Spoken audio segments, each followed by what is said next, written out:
Good evening, friends, and shalom, and blessings to you all in the name of our Lord and Savior Jesus Christ. Welcome to this episode of Un-Apologetics. Sorry, I got to adjust that a little bit. Show where we are unapologetic about apologetics, and I am your host, CJ Cox. Want to go ahead and give some brief shaloms out there to the people in the live chat. We got Ryan the Presbyterian, Jason Page, Frost, and Study is Key so far, as well as our guest. Shalom to all of you, and thank you very much for being here. If you are here, please remember to like and share this video, and please consider subscribing to the channel if you have not done so. Hit that bell to get notified every time that we go live. If you're interested in the work we do here, you can follow me on various social media platforms. I am on Truth Social, Gab, Facebook, Twitter, Minds, and actually Odyssey as well, but that's pretty much just the same content you get here. Good to subscribe anyway, though, just as a backup, right? I mean, I tend to not be threatening at all to the YouTube censors, but just in case, you never know. Maybe I'll say something that rubs somebody the wrong way, but for the most part, we've tended to be pretty good about that. Anyways, definitely consider following us on any of those websites if you fancy. Also, remember, if you guys are interested in supporting the work we do here, you can do so either by giving a one-time donation to the PayPal or by subscribing to the Patreon for as much or as little as you like. You can also give super chats, super stickers, or join in the membership here as far as on YouTube. And, of course, if you want something more tangible, super chats with questions will certainly be answered. Or you can also go ahead and purchase my book, 15 Questions for Calvinists Answered, on Amazon, either in ebook or paperback version. It's exactly what it sounds like. 15 questions for Calvinists answered by yours truly to, I wouldn't say necessarily the best of my ability per se. What I mean by that is it's not super heady. I tried to make it somewhat of a balance between pure rugged, it's not even a word, rugged intellectualism and something that is more palatable to people who may not be familiar with a whole bunch of different theological and philosophical terms. I myself am technically still a layman, so even if I were to be as intellectually robust as I tried, I guess it wouldn't probably, have too many of those huge words. But nevertheless, it's smart enough to be smart and dumb enough to be understood. That's a joke. Anyways, if you guys are interested in that, definitely check it out. What else do I want to announce? Debates coming up tomorrow. I have a debate with Standing for Truth, at about 8:30 p.m. Eastern Time. If you guys are interested, that will be between me and Based Theory, otherwise known as Grayson, on the subject of whether or not the Exodus took place. If you're interested in that conversation, please do consider checking it out. Also consider subscribing to Standing for Truth because it's a very excellent channel, in my opinion. Lots of debates posted there almost daily, actually. The man is just an absolute spring of content. So definitely consider checking that out. November either 6th or 7th. I know that's yet another different date. This is the third time now I've given you guys different dates. I do apologize for that. Nobody's trying to yank anyone's chain. It's just, unfortunately, it just keeps getting moved around. But nevertheless, November 6th or 7th is what we're working on now for a debate between me and Warren McGrew, otherwise known as Idol Killer. That'll be on total depravity, whether or not it's true. And again, that will be on Standing for Truth, probably around 8 p.m. Eastern Time on either the 6th or the 7th. And I'll be sure to let you guys know when we have a more set date for that. I do apologize if it gets changed again. I apologize in advance, but I don't see that happening this time around. Warren just got incredibly sick recently. So, he had to obviously get through that, and that caused it to be continuously moved back, especially because it had to, or it ended up rather going longer than, anybody initially thought. But anyways, that's the debates we have coming up. Of course, be sure to join us on Fridays for Sabbath Night Open Mic. That's pretty much all the announcements that I actually have. So without further ado, let's go ahead and jump into our prayer, and then we'll jump into our video today. I got a guest today. I think it's going to be an excellent conversation. Hope you guys are edified by it. Anyways, let's go ahead and get right into this. Heavenly Father, I just want to thank you once again for the opportunity to make these videos. I want to thank you for the opportunity to speak with Mr. Reid here today, Lord Jesus, and I pray that you make this video as glorifying to your name and edifying to your body as possible, Lord Jesus. I pray that this is something that brings clarity rather than mucks the waters or anything like that. I pray that you help me to be as intellectually robust and honest as I can, as well as Mr. Reid as well, Lord Jesus. And I thank you for bringing me interlocutors who are as intelligent and as honest as I have been able to find so often here, and as I believe I find here today in Mr. Reid. I pray that this is a video that is, just like I said, glorifying to your name, and we give you that glory, Lord. In Jesus Christ's name I pray. Amen. All right, so without further ado, I have a guest joining us today. How's it going, Mark? Yeah, good, mate. Thank you so much. Please do call me Mark as well. I'm not sure. In the pre, sort of said Mr. Reid, and I'm already spilling coffee all over myself, and just doing terrible stuff in the background here as I'm listening. But thank you for having me on. It's really good to be here, and thank you everybody for giving me your time. I really appreciate it. Yeah, definitely. It's our pleasure here as well. So before we get started, I would like to ask, just for those who may not know, who are you and what do you do here on YouTube? Obviously, you've been on here with the open rooms a couple times, so a lot of people, at least in my rooms, might know you. But nevertheless, just in case somebody doesn't, what's a little bit about yourself, a little introduction before we get started? Yeah, I'm Mark Reid. I am a curious person. I'm sort of I am a counter-apologist. I used to be sort of very agnostic atheist. I find myself more and more sort of going into the hard atheism camp these days, from certain things that sort of have occurred to me as I've gone along in my journey. I generally like debating. I like putting ideas up against one another and sort of rationally assessing where the problems are, where the flaws are. So I really do enjoy the sort of cut and thrust of debate more than anything else. But I do like discussions and things as well. I think it's when we compare ideas and see which ones hold more merit is where we get to that really, moving along our own ideas and making our own ideas better. But I've been on Standing for Truth. I've been on Modern Day Debate. I've been on a number of debate programs. I've done discussions in a lot of places. I sometimes interview people on my channel. So I do a whole bunch of things, but mostly I'm a secular humanist, and sort of so I take my position and my worldview from humanism. All right. Thank you for that. And by the way, guys, right now there is no links, but I'm going to go back and edit this like I have been with the last couple videos. So if you guys want to check out a little bit of what Mark does on his channel, you certainly can do so. So if you're watching this after the fact, you're like, well, what are you talking about? There's already a link down there. Well, yeah, that's because I went back and edited it. But for those of you who are here live, there is currently no description at all. So yeah, we'll have that set up in a moment. So the reason we are here today, the last couple conversations we've had in the open rooms have been either tiptoeing. Oh my goodness, I can't even speak today. Tiptoeing around the subject of morality, or just outright discussing it. And so I figured that we should have a conversation probably on that. Yeah. Before we jump in, and I'll do the same as well. What's a little bit of your view on morality, how it's grounded, if at all, what things constitute ethics, so on and so forth, just so the people understand. Yeah, so I mean, morality I'd sort of describe as the as far as I know, it's used in two ways. It's used descriptively and it's used normatively. So you're talking about a code of conduct that should apply, or that applies across a population segment of people. So that's morality. So when you're talking about it descriptively, you're saying, hey, this is the morality of Japan. They have this code of conduct under certain conditions. When you're talking about it normatively, you're talking about what ought to be, what should be the code of conduct given any given population. So what we see is a lot of moral diversity. Different places have different moral standards.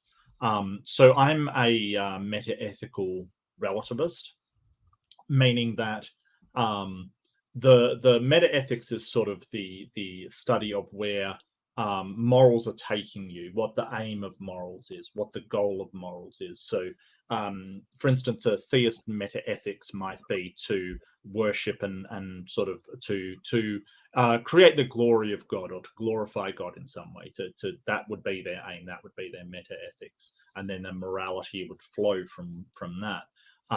Personally, I think that my meta-ethical goal is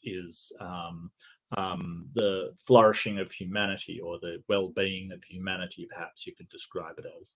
I don't think there's anything objective saying that we have to do that, apart from human desire to do that. Once you do have that, though, we can then make some. Well, I mean, they're still stance dependent, so they're not really objective decisions, but we can make decisions that aren't really arguable in virtue of that goal. So it's sort of moral relativism one step removed. Sometimes it's described as a framework, meta-ethics. So when your ethics come in, it's how your individual actions apply to this morality. So if I have morals that I don't kill people, the decisions that I personally make as an individual are what applies to that morality. So if I avoid cutting a rope to let some, that's an ethical action in accordance with my morality, or the morality that I have.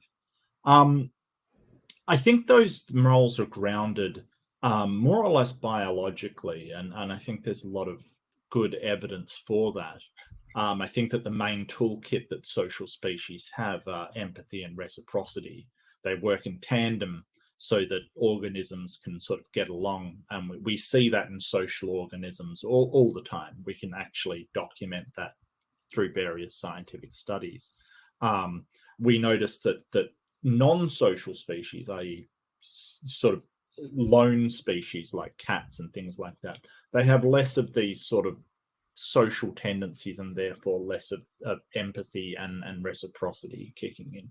So I think it is grounded in biology, but I wouldn't raise those feelings to be morality. I think it has to be a code of conduct, which I had a really interesting debate over whether animals had morality with hive science, and I think that one was really contentious. It was one of the most vicious debates I've been in, and it was just over animals. But yeah, it was kind of, I don't think animals have morality. I think it has to be a code of conduct. And I think while you can sort of have a proto-morality, sort of a general inclination to do things in animals, I don't think it rises to the level of morality in humans, where we actually codify it, put it down and say, hey, that is moral, that is not moral, kind of thing. So yeah, and that's a brief overview. And just as an aside, I think morality is one of the most complex subjects that you can ever discuss. Like the intricacies of it are complex, and if you go into even trolley problems, you're going to get into incredible complexities of whether something's right and wrong, and it becomes very, very grey.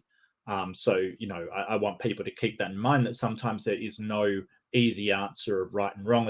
Anyway, you might disagree. I think there is, and I think that a lot of morality comes into grey areas and differences in what people's meta-ethical aims actually are.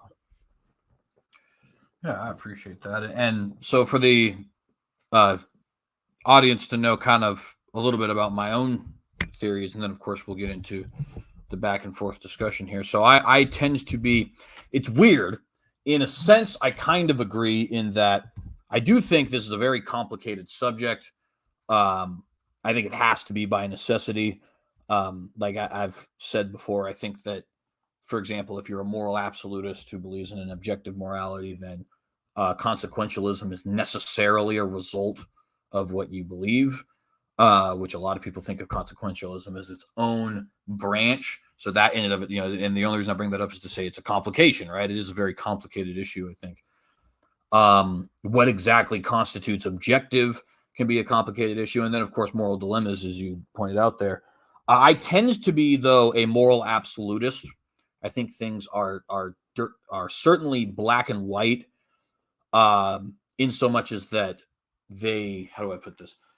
I think they tend to have a correct and definitive answer But I think there can be sort of a perception of grayity, to make up a word, um, that kind of results from outside sources putting you in a situation that is not otherwise ideal, which is in a way a contradiction to what I just said. It's like you're a moral absolutist, but at the same time, you can uh, have a room for gray area because people put you in weird situations, and therefore you might have two bad choices and all that. And while I don't know if I'm necessarily explaining it to the best of my ability, I would say that if that sounds like a contradiction to some, it kind of sounds like a contradiction to me, if I'm being honest.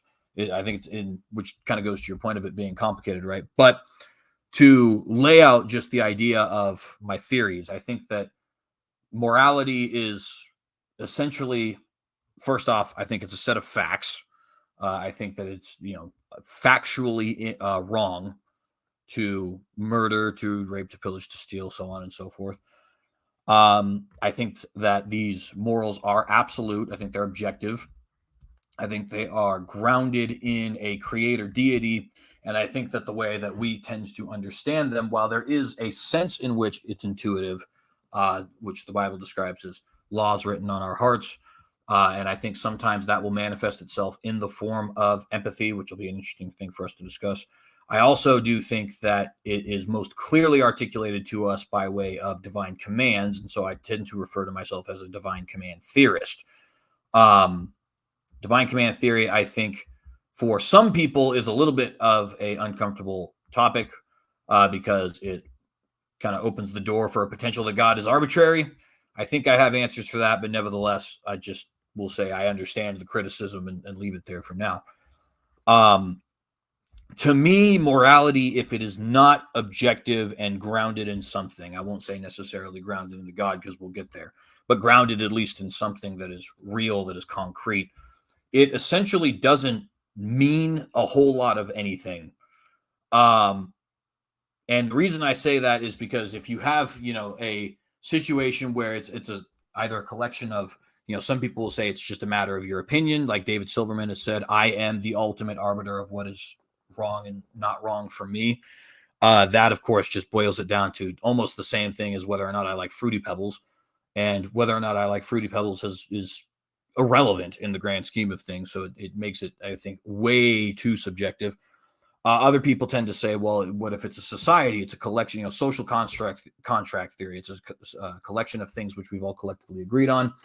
That doesn't seem to work to me because then you have societies which have wildly different opinions, and basically whichever one wins is the one that has the dominant morality, and whichever one has the dominant morality is the only one that gets close to a quote unquote true morality. So you essentially just kind of run into might makes right. And then even when, you'll have people who tend to try and ground them in some other things like a evolutionary theory or something with empathy or something like that. And it's like, okay, well, I can be empathetic for the wrong person. I can easily make an argument that says we are better evolved by way of we lead to a more progressive, better evolved society by way of eugenics and things like that, and all these other things. And so that's a very long roundabout way for me to say I tend to see morality as objective, absolute, matter of fact, the same way any other fact is a matter of fact, and grounded in something that has to be outside of human beings. And I would argue that I think a God is the best explanation for that. So hopefully you guys followed that. That's where we're going to be starting the conversation with us. But I'll go ahead and pass to you if you want to challenge me on anything here first, and just as a way to get the conversation going. No, I don't want to challenge anything. No, I'm joking. Look, first off, let's talk about sort of absolute morals, because to me, and maybe that's just sort of how I think of absolute morality. It's morality that doesn't change at all. It is set in stone, changes not from the start to the finish of time. It is absolutely true. So, I would assume you're a moral realist, and that appears to be the case. But when you're talking about absolute morals, I find it hard to say why morals would have changed from the Old Testament to the New if they're absolute. There would have been no change from the laws outlined in the Old Testament if that is the case.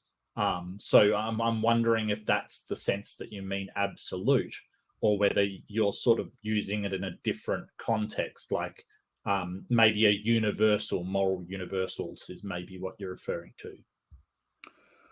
So I would say, now, to be clear, absolutism, objectivism, and universalism are related, but not necessarily the same. I kind of would agree with all three, but nevertheless, each individual term has to be used on its own.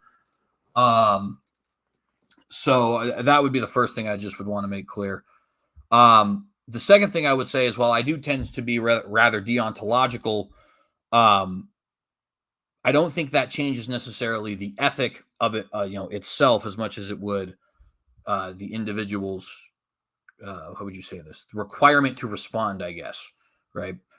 But then, those two qualifications aside, I'd push back on the idea that morals do change. I think morals have what we in Christian circles will call like a fulfillment, right?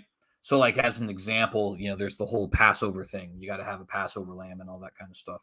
Well, the traditional position for Christians, and especially Reformed Christians, so Protestant Reformed like myself, is that the Passover law itself is not done away with or changed in some sense. It's like it's brought to a fulfillment. So, which I guess, you have to define change there even, right? So it's not changed in the sense that it is changed to a different thing. It is changed in the same way that an acorn changes into an oak tree, right? It has now come to its full bloom kind of thing. Before the cross, Passover is a way to look forward to Jesus. After the cross, Jesus is taken as the literal Passover sacrifice. And so I still have one of those. It's just not the lamb meant to represent what is to come. It's the Christ who is what is to come, right? That outside of those things like fulfillments, I tend to think that Old Testament ethics still apply. And so, when people talk about Old Testament laws changing, I think that, to be honest with you, that has a lot to do with modern society being relatively queasy with some of the stuff that happened in the ancient world. I'll admit I'm sometimes queasy with things that happen in the ancient world. But nevertheless, that doesn't mean that it's changed per se. I'll give a perfect example, one that's highly controversial. I don't think there is necessarily something evil about slavery. I think slavery is most often done in an evil way. But I think, in theory, Really? I would affirm that. I think that, so, like, for example, what we did here in America, I think that is evil, but I don't think it was necessarily the fact that it was slavery. I would say that it's the fact that it was racially based, the fact that the people who were enslaved were abused, things like that. But as far as slavery in and of itself, I don't think it's necessarily morally wrong. Perhaps it's not ideal in a society. Perhaps there are ways which are better to go about, whatever sort of a labor thing you're going on. Capitalism, I think, works very well. But evil, I don't know if I can say that, because if somebody says, well, they don't have human rights, so therefore it's evil. Well, what if you had a slavery system that accounted for human rights, which I think the Bible actually does? Well, now all of a sudden, what actually has made it evil? Is it, if it's just the concept that owning somebody is evil, and I tend to have questions with things like contracts and all the, I mean, like, Colin Kaepernick gets memed all the time for the NFL draft system is kind of modern slavery. But in a way, he's kind of right. It's not brutal. They still have rights that are accounted for. But yeah, you enter a draft portal. The team drafts you. They have your rights. You cannot play football outside of them. You cannot do certain things that violate the contract. And if you do, you're out of the league, right? So there is a sense in which athletes are owned by the team. And there's even people who, noticing that, think that it's a problem. I don't. So that's a very long-winded way of me saying I would actually disagree with the idea that these morals do change. I think that there are things which change about society, but I don't think the moral absolutes necessarily do. So do you think that all of the slaves in the antebellum South that you were talking about, do you think they also signed a contract? No. I think that slavery was a a uniquely bad version of slavery, even compared to other bad versions of slavery. Like if you were to compare the Roman version of slavery to our antebellum South, and the Romans were not particularly great to their slaves, but even that comparison, antebellum slavery was particularly grotesque. But I don't think I'm sure there were masters in the antebellum that didn't treat their slaves bad, treated them quite well, and were nice to them. Would you consider that moral if they were nice to their slaves? I think if they treated their slaves with, with a level of human dignity, with giving them human rights, Right. I wouldn't necessarily. Slaves did have rights. Like, for instance, just as one example, New Amsterdam, which became New York, if you're unfamiliar with the way that went after the Dutch left, kind of thing. The slaves did have rights. They had right to marry. They had certain rights under the Dutch. I would still consider slavery as being highly immoral, regardless of the amount of rights that you give your slaves. Right? Yeah, like and I would tend to disagree with that. I think that if we had a system where, sorry, go ahead.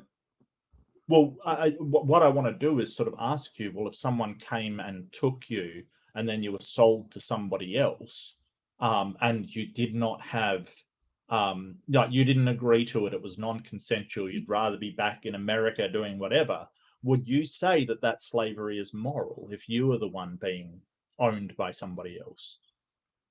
Yeah, so that particular qualifier of it, the kidnapping element, I'd say no. And actually, the biblical version is similar, right? They say man stealing, as they call it, but it's essentially the same thing. You kidnap people. Well, that was in regards to something else entirely. It says quite specifically you can buy your slaves from the nations around you or from the foreigners living in your midst. It says that specifically. So the question is the person that buys the slave, like you're owned by somebody, you're in another country, you're owned by somebody. They didn't kidnap you. They just bought you from the person that did. Would that still be moral if you were the one enslaved there without a choice? Would that person holding you against your will and making you work against your will, is that still a moral thing to do? So in the specific scenario you've given, I think it would be a little bit complicated, certainly, which of course it happened. So it's not to say that it's overly absolutely unique.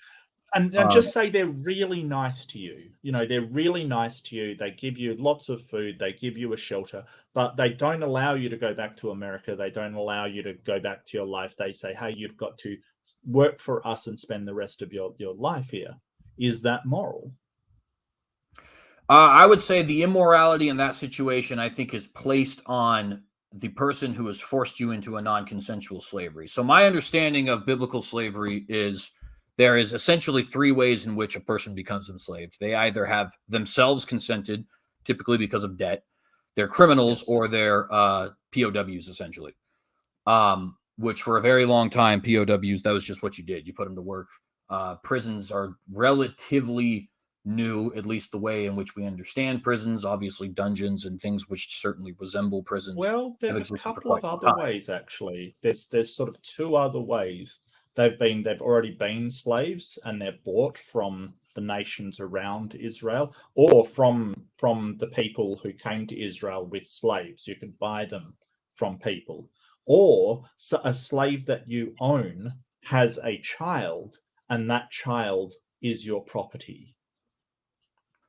So yeah, I think that would probably be fair. We'll add those, actually. I think you're probably right about that those are systems in which it could end up happening. Now, so in those given situations, the first thing I would say is if the person who initially sold you has acquired, we'll say, quote unquote, rights to you through some illegitimate means, I would say the immorality is on them, not on you.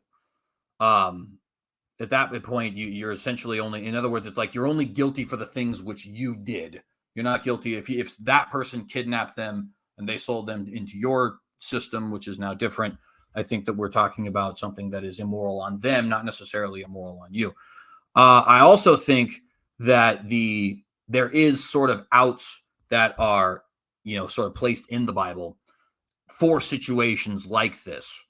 In the case of a Hebrew, the out is very obvious. You can only be a slave for a maximum of 7 years unless you yourself decide you want to be Jubilee, right? Yeah. In the case of a foreigner, they are not afforded the 7-year right, but I would argue that the Jubilee right still applies to them because it's supposed to apply to all people in the land. There are some who would disagree with me on that, of course, but assuming that I was right about that, which of course we could argue about whether or not I am in a moment, but assuming I'm right about that, if one were to have a slave and the Jubilee was sounded, that slave will ultimately end up going free. And of course, that should be happening after every 49 years. So it's not technically every 50 years, it's in the 50th year. But regardless, so I think there are ways in which the Bible tries to plan for those eventualities. Hey, what if you have somebody who, through no consent of their own, they're not prisoners of war or anything like that, but they were sold to you by somebody who has an unjust means of acquiring them, or they were born into this household before you actually, and therefore didn't have any consent. They're born to a slave, in other words. And I think the Bible tries to account for those situations by saying, okay, well, if they're a Hebrew, they have certain citizens' rights. If they're a non-citizen, in other words, a foreigner, even then we are still going to create an out so that they can eventually return back to their land. And of course, that'll be in the form of the Jubilee happening once every 50 years. So, yeah, I know. I guess if I add to that, it would just be muddying the water. So I would just kind of leave it there. And if you had another question on that, okay. Which well, it's sort of, it's interesting to think that like, and I'm just surprised that you would be fine with sort of saying, hey, the person holding me isn't responsible. The person who took me is immoral, but the person who I now work for and have to work for possibly up to 50 years of my life, they're fine. From my point of view, I can say, hey, I'm concerned with the flourishing of humans and human societies. And we know that slavery is bad for societies, not only for the people being enslaved, it's actually bad for the people doing the enslaving, because when you have this element of free labor, you destroy the lower class, and then that in turn destroys the middle class. It becomes a nation of sort of people in charge and slaves. We know that these systems are terrible, which is why they've been abolished everywhere. Not to mention the degradation to individual humans themselves, which I have a concern with as well.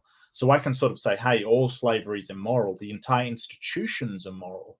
And I have no problem with that whatsoever. I don't have to uphold any kind of biblical thing, and I don't have to imagine myself. And I know, just using empathy, that if I was held by somebody, and even if they're a nice person and said, hey, you can't go back to your family, you've got to stay in my country and work for me for up to 50 years, sort of, easily maybe 3/4 of my life, I would say that is deeply immoral. I can certainly say that. I think that that's a gross travesty that a person would uphold that institution. And this is the reason why we sort of ban slavery. The idea that it just because you treat that person well, then you get to use them in some way to or own rights to them, I think is an absolute travesty. And like I said, it's not even good for the slave owners, because in the end, that will end up devaluing the lower class and therefore sort of destroy entire economies. I think partially that's why the Roman Empire collapsed. They had too many slaves. And what happened, at least partially, there were a whole bunch of reasons why that happened. But when you start to get, the middle class, they're producing things, they're working things. Why would you hire people if you have access to slaves? Yeah, and so there's a couple interesting things there, I think. The first one is, and this is not even necessarily a disagreement with the idea that it's not beneficial in economies, but ultimately it's a separate question, I think. So just to give a brief example, I don't think there's anything immoral about having a king. I happen to think republics work better. You know what I mean? But that's not an immorality. If anything, it's something that is perhaps not prudent, but it's not necessarily evil or wrong per se, right? Now, that being said, of course, that doesn't address any of the things you brought up as far as why this might actually be wrong. So setting that one to the side for a moment, I think First and foremost, I think at the time, and I want to be clear, this is not a change in the morals itself, it's a change in the way the societies have been run. It probably was not true that it was necessarily wrong, or not wrong, unbeneficial, for each of the parties involved. And as an example of that, one of the ways in which people end up falling into slavery, at least biblically speaking, is of course by debt, right? Well, in the modern day, we don't enslave you or anything like that. We'll just potentially throw you into prison or foreclose on your house or a whole bunch of other things that can be particularly egregious. Now, because of the capitalistic way in which our society functions, that actually is more economically beneficial than to enslave you, right? Or to be more technically accurate, to allow you the possibility to sell yourself as a means of getting out of debt. Because as you said, we have a certain system where people need to pick strawberries, people need to go out and work at McDonald's and other sorts of low wage jobs. And if you can just have free labor doing that, then obviously that's not particularly beneficial. But again, that's a separate question. And the moral element of it, it's not really like anything improves per se. You're still essentially railroaded as a result of having debt. In one instance, your railroading happens as a result of the fact that you either lose everything or go into this slavery system. And on the other end, you either pay everything off somehow or you lose everything. You know what I mean? Or go to prison or something like that. So it's like when we're dealing with these kinds of situations, the alternative doesn't seem to be a whole lot better to me. And if we're talking about this from a point of view of like empathy or something like that, it's like, okay, maybe it's more beneficial from a societal economic standpoint, but from a moral standpoint, I don't see how putting somebody in prison is all that better than putting somebody in a system of slavery, provided both are accounting for the same things. For example, in the prison system, we would say, okay, yeah, but in prisons, we do want to make sure that people are properly fed, properly clothed, they're not being abused, whether that's physically or sexually or emotionally, so on and so forth. And I'd say, yeah, and I think the same should be true in a slave system. Prisons aren't necessarily race-based. Obviously, a certain society may have problems with race, but in and of itself, a system's not supposed. Yeah, agreed. I think the same thing should be true in a slave system, and so on and so forth, right? So when you look at the ways in which people can become slaves, biblically speaking, and compare that to the ways in which people become prisoners or in which people go into debt or what we do with POWs, it's hard for me to say from an ethical standpoint anything has improved or gotten worse. It seems to me like it's basically the same. The difference being from an economic and societal standpoint, things have changed, which is not necessarily morality. It's more like the way you structure your government, right? Or it's society, I guess, not necessarily government. Government has to do with it, but it's not. Well, I'm kind of confused, CJ, because as far as I knew, I mean, definitely in Australia where I am, you can't go to prison just for debt. It's not, you can't do that. We don't imprison people for having debts. It doesn't happen. As far as I knew in the US, people aren't imprisoned either just for having debts. I think that if they ignore it and stuff like that, if they just, basically say, I don't care, they can sort of be in prison for contempt of court, but that's different. I think you're sort of conflating the two things. And I see why, right? Because in the US, there is this thing of you send people to prison, they do work in the prison to make a very small pittance kind of thing as part of these work programs kind of stuff. And it seems for all intents and purposes as debt slavery. Now, I don't think they're moral either. I think that making profit off of people that are in the penal system is immoral as well. It isn't good for societies for exactly the same reasons as I pointed out. It's bad to have slaves because how's lower class people going to get work? All the same reasons. So I don't think that's moral either. But I think that you're sort of making a conflation of somebody committing a crime and being imprisoned for it as somebody that's done really nothing wrong or just owes money. It's a crime that involves just capital and being sort of made property of somebody else for that. Because the government, even though they imprison people, the people are still not their property, right? Nobody considers the prisoners that the state has their property, right? They don't own them. They're basically incarcerated them because they have to keep them from society, and they've got a responsibility to the rest of society to make sure they're not doing anything to it, kind of thing. Like they've got this responsibility, but the state doesn't claim to own them. Like, you still can't take a prisoner and have a guard beat him senseless, or withhold food from him, or do any of these other things that would be above the sort of the power that we've given the state to deal with these people. So I don't think it's a very fair distinction, because in one case you're sort of saying, hey, somebody has bought somebody else, they paid for them, and then that becomes your property that you own, like a car or something like that. Whereas in the other case, somebody has violated the law, and the state, in order to protect society from this individual, has laid down a sentence in order to incarcerate them to enforce that law. And again, I'll just reiterate, I'm all for work programs to help people rehabilitate. I'm all for rehabilitative justice. But these programs that basically have prisoners work to make a company profit is highly immoral to me. They shouldn't be treating them like debt slaves. But I don't think you're right. I don't think people are thrown into prison because of debt. Last I heard that happening was like England in the sort of Victorian era kind of thing. We kind of stopped doing that.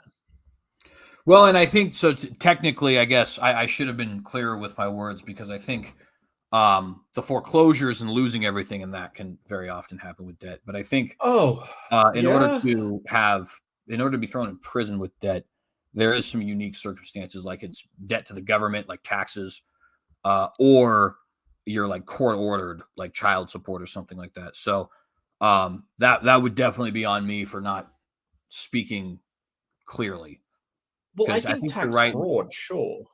I'm Well, I not think if you sure. refuse to pay taxes, though, too, or refuse to pay child support, those things, if I remember correctly, I could totally be wrong about this, to be clear, but I think those things do Yeah. ultimately result in a jail time sentence.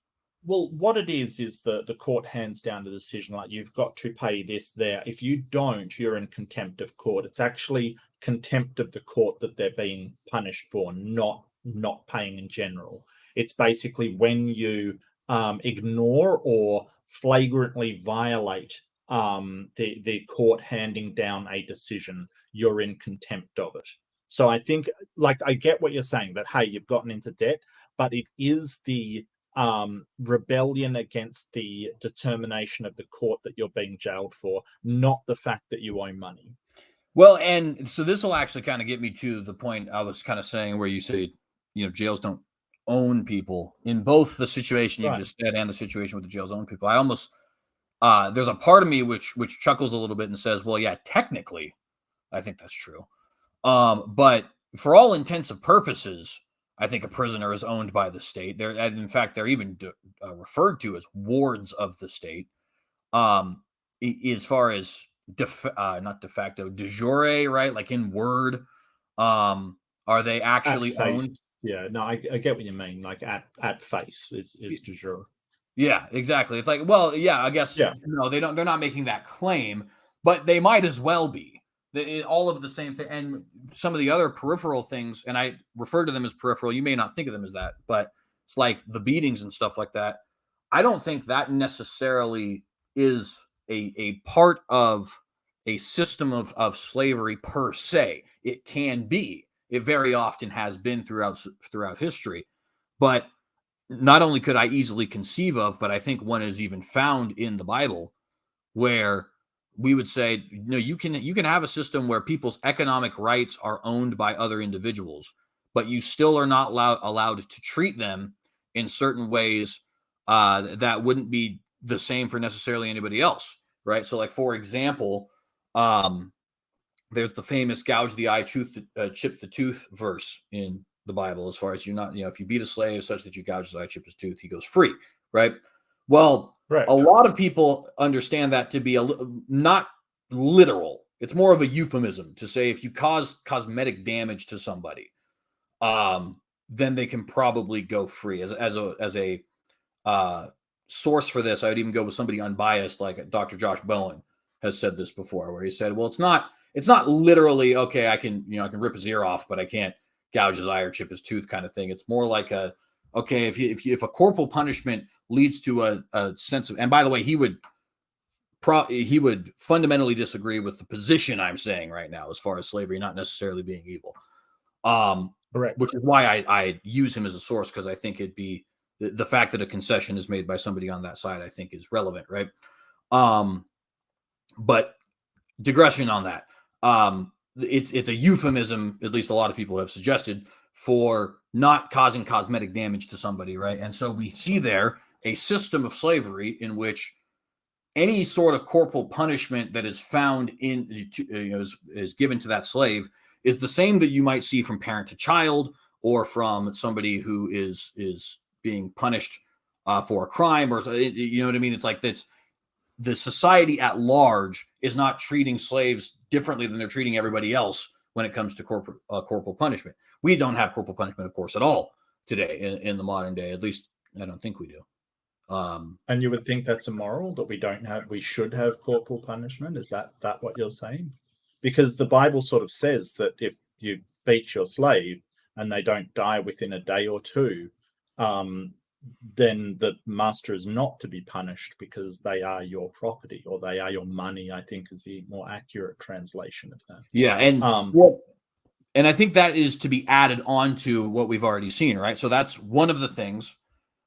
So you can't kill them, you can't beat them to the extent that they are bedridden. You can't do permanent harm, yes, but you can inflict some horrible amounts of pain and suffering on them as long as they don't die within a day or two. That's fine. Well, or even remember, one of the things that they say is even if they are bedridden for a day or two, that is also said to be an illegal thing, right? So essentially, what that no, it doesn't say that's illegal. It says that the master's not to be punished if they recover within a day or two. No, yes, but the point I was making there is to say if they were not dead, but also were not to recover, like say if I broke your leg or something like that, right? And you'll recover eventually, depending on what bone you break, I guess. You'll recover eventually, but not in that short period of time. That would also be, okay, well, then they're free. Something like the whippings we did in the United States of America, where people would be essentially incapacitated for multiple days because of the beatings they sustained from a scourging, would be also illegal, right? So you have a system where a limited amount of corporal punishment is certainly illegal, but it's the same amount of corporal punishment that you would see probably found in other areas of society. In other words, the human rights as far as beating somebody. I don't think so. I don't think you'd find that in modern society. I don't think you'd find, me able to have somebody serving me in my home, and if they brought me a plate of food at the wrong temperature, I could give them a backhand. I don't think we're seeing that in our societies. I don't think we're seeing mothers in our societies, if the child sort of plays up and does something they ask them not to, that they give them a good backhand with the ring finger kind of thing. I mean, CJ, you're really talking about a horrific society here, where you can be owned by somebody, and every few days, if I decide to, I can take with you to, I could take a rod to you, just a stick, give you a few whacks and shove you into a corner, let you know who's boss here, and then that's perfectly fine. I think that would be horrific for you.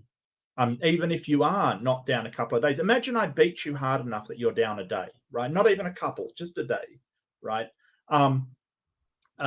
That is still a horrific amount of damage done to somebody. And I just say, hey, that's the law. I get to walk away. It's not my problem. Not my problem. But, I'm allowed to do that. I don't think that's a society I want to live in. And I don't think it's a society you want to live in either. Certainly not if you're the person on the receiving end of that beating. Well, so let me kind of offer first off, I would say I don't think corporal punishment is quite as rare as we might want to believe. I mean, spanking is certainly legal, and spanking with a belt even is certainly legal. Maybe not in Australia. I guess I don't know the laws in Australia. No, definitely not. No. And I mean, we're not even really talking about legal. We're talking about what's moral here. And well, yeah, and that's, we'll rephrase that, right? Because I think it probably is legal in America. I mean, I was spanked as a child, so it better be legal in America.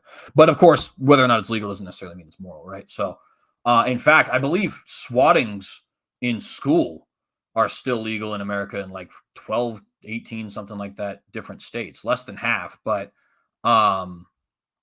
certainly a large amount. But then, of course, whether or not it's moral, I mean, I don't know. I don't really take the position that corporal punishment is necessarily immoral. And it seems to me like when we talk about the other kinds of things that happen, like as an example, if I were to, I don't know, let me think of something. There's an open bar at my work. If I were to get drunk on the job, right, I'd get fired, and then I'd also have on the sort of record, hey, you got to put down your references. I put down my reference. They call my former boss. Yeah, he got drunk on the job, right? So not only do I get fired, but I have that following me around to such an extent that a good job is going to be very difficult to get. The domino effect from that is rather terrible, right? You lose your job. You're not able to take care of yourself because you don't have the money and the income, right? You do all these other kinds of things, right? It's like, so you're put in a very difficult position economically, one that it's pretty hard to get out of, actually, at least in the immediate aftermath, in which that can lead to losing your house. That can lead to potentially negative ramifications as far as your ability to pay medical bills, all that. Definitely have consequences, sure, yeah. Yeah. So now, if you were to ask me the question, okay, would you rather go through all of that, or would you rather get swatted with a belt?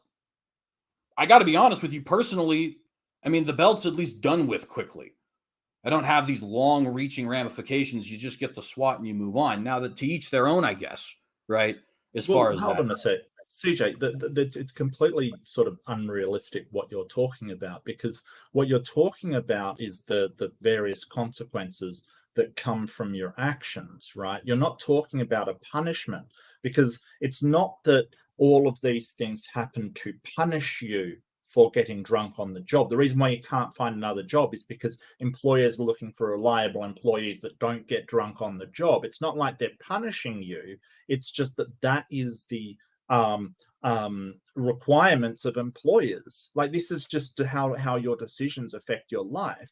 It's not like the employees are getting together and saying, hey, let's punish the people that get drunk on the job. Let's not hire them, even though we would have if if we didn't decide this. No, it's not what's happening here, right? So with your scenario, you would get hit and you still wouldn't be able to find a job, because getting hit doesn't change any of the societal expectations about sober employees. So I think you're sort of framing this very, very strangely. And I would say, hey, we shouldn't hit people who get drunk on the job because their consequences are bad enough. And those consequences aren't a punitive thing. They're not people deciding to punish people with a substance addiction or people that have done something wrong. It is just the way that society responds to it, through not a punitive way, but what they require out of their employees. So I really think that you're sort of equivocating a punishment to just the extraneous consequences of your decisions in life.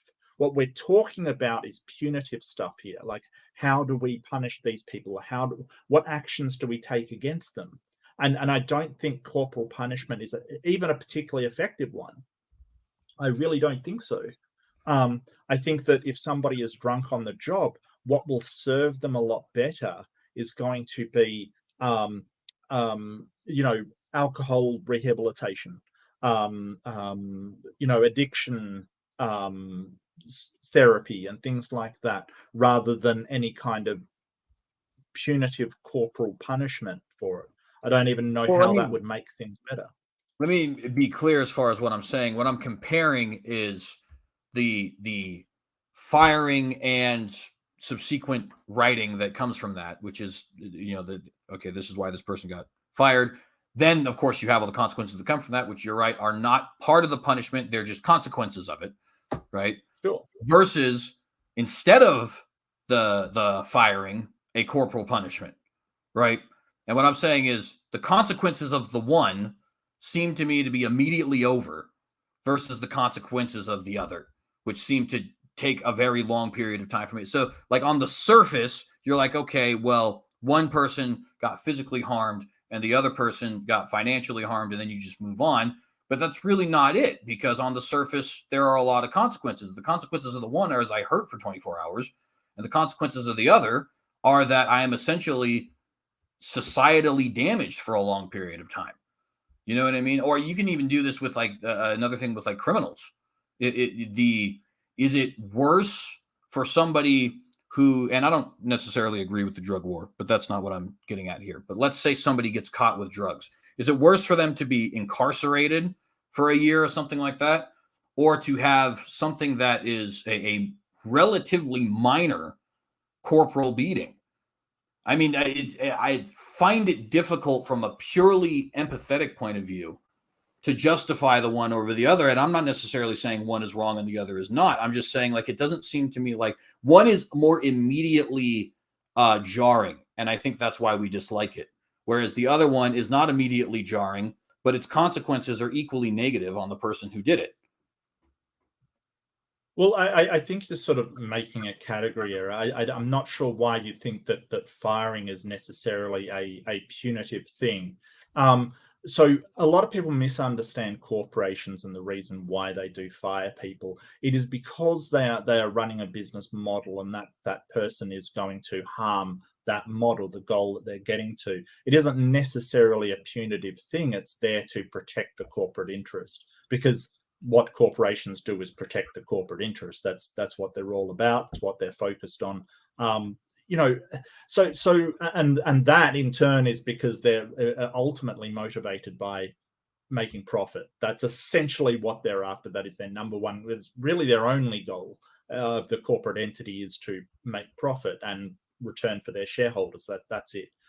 So the firing that you're sort of saying is it's not so much even a punishment for what they've done. It is the company taking steps to maximize that profit in the long run, because having an employee that's a danger, being drunk on the job, is not going to do that. It's going to be directly antithetical to that goal. So I think you're making a big category error with saying, hey, the punishing somebody for what they're doing by some kind of physical harm is in the same category as a company sort of taking steps to eliminate a potentially risky employee for their bottom line. It's not even in the same ballpark. I'm not even sure how we came to here, but I guess from my moral point of view, corporal punishment is never moral, because it never actually helps with your goal. It never actually helps to get to where you're going. Because just say you're in a company and you're caught drinking on the job.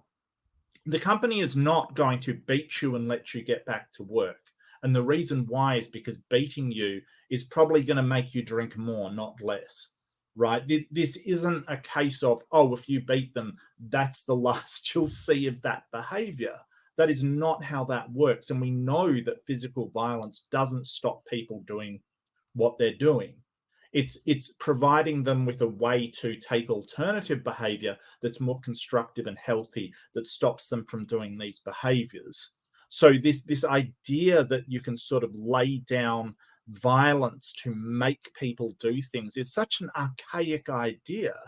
That is not how we run corporations. It's not how we run companies, mostly because it doesn't work. It doesn't work. If you've ever met somebody who's alcoholic, threatening them with all kinds of things is not going to work. Hitting them is not going to work. What does work is therapy and AA and having real solutions that are based in their psychological needs, instead of just thrusting harm upon them. I'm not saying that the consequences for drinking on the job aren't harmful. Sure, they are, but they're not designed to punish somebody trying to get them to change their behavior, which is what corporal punishment is supposed to do and fails to do. And that's why I consider it immoral. Because when you're talking about having flourishing humans and flourishing human society, and that's my goal, right, for humanity to flourish, beating people and it ultimately not changing their behavior and not working, in fact, making them even more broken human beings because they've been on the receiving end of physical violence. I don't see that as a way to accomplish flourishing humans and flourishing human beings. I see that as making a situation worse. And that's why I consider it grossly immoral, because it does not get it does not get me to my goal. Um, and so, I don't need to think about it more than that. I don't have to justify it in the way that you're trying to justify it. I can just say, hey, that's immoral because it is directly antithetical to what I want to achieve.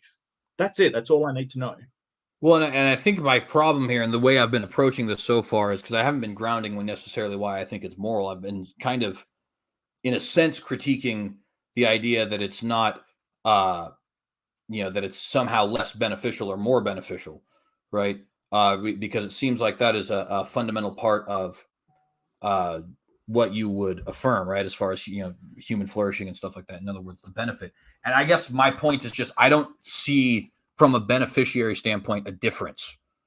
To me, it doesn't seem like prison systems or firings or the debt system that we currently have, or et cetera. It doesn't seem like that's a significant improvement on the systems that we see in the ancient day of corporal punishment, or what I would say is a usually based in consent slavery that we find in the Bible, right? Like it seems to me like, as far as the results, you're still kind of screwed if you're in that position. And in one, you could even say you're screwed in a more long-term way, right? So immediate but incredibly painful punishment versus not so painful, not so jarring immediately, but long-term consequences. I guess I'm struggling to see how one is truly more beneficial than the other, is my point.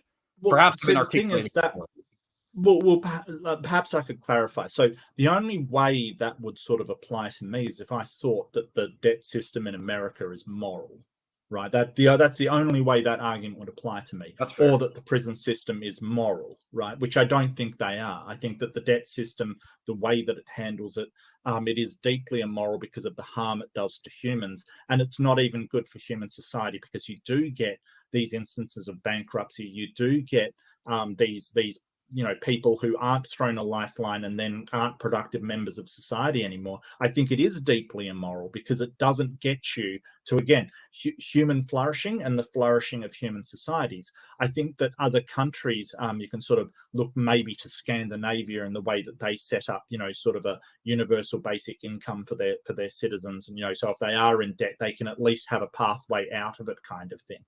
So I think some of these systems can work a lot better. I don't know what the most moral would be because, I think that I don't know enough about finance, but I do know that the outcomes that some of these countries produces are way beyond what the outcomes of, our two countries may produce. So it might be worth looking to what they're implementing and say, hey, the debt system is immoral. The prison system, especially the working of prisoners for almost nothing in order to make another company money, is deeply immoral and flawed. I would absolutely agree with that. The sort of firing somebody and leaving them to the street because they drank on the job without providing them the means to change their life, grow as a person, and be a productive member of society again, like through providing things like substance rehabilitation and therapy and things like that, is deeply immoral.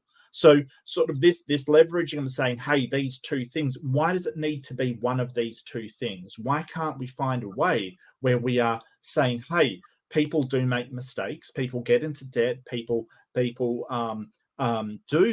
get make mistakes like drinking on the job, especially with substance addiction. I'm very, very compassionate about that.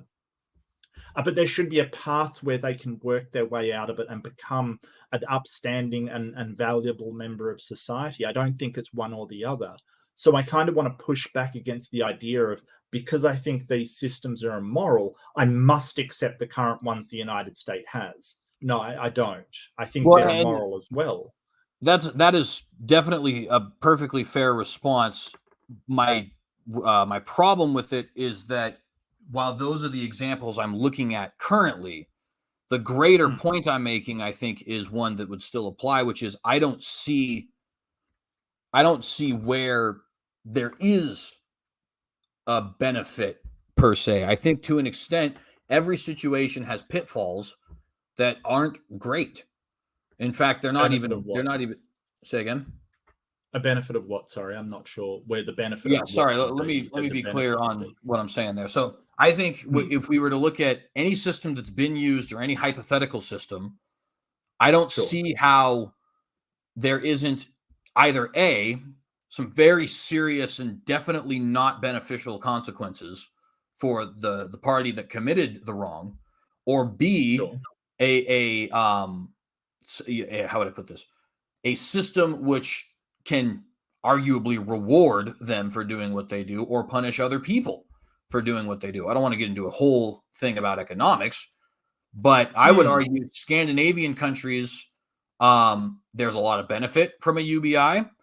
I also definitely enjoy having a significant amount of my income to spend on what I would like or to have a better life for myself, right? I would find it deeply immoral if I had to give up, I'm not exactly sure what the rates are there, but some exuberant amount of my income because somebody down the street from me has a responsibility problem, right?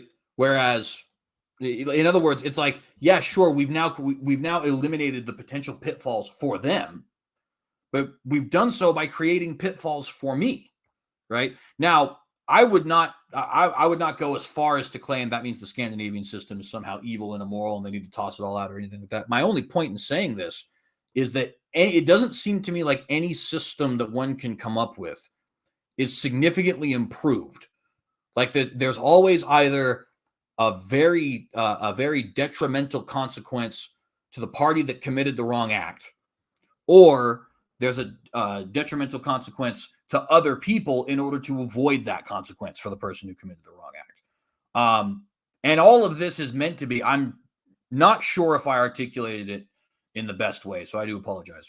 But all of this is meant to be somewhat of an internal critique, right? Because from my own system, it doesn't necessarily matter if something is beneficial or not. Like, for example, I think that a crime being punished is in and of itself a moral good. It's not meant to rehabilitate. If it does, that's great. No problem with that. I like rehabilitation.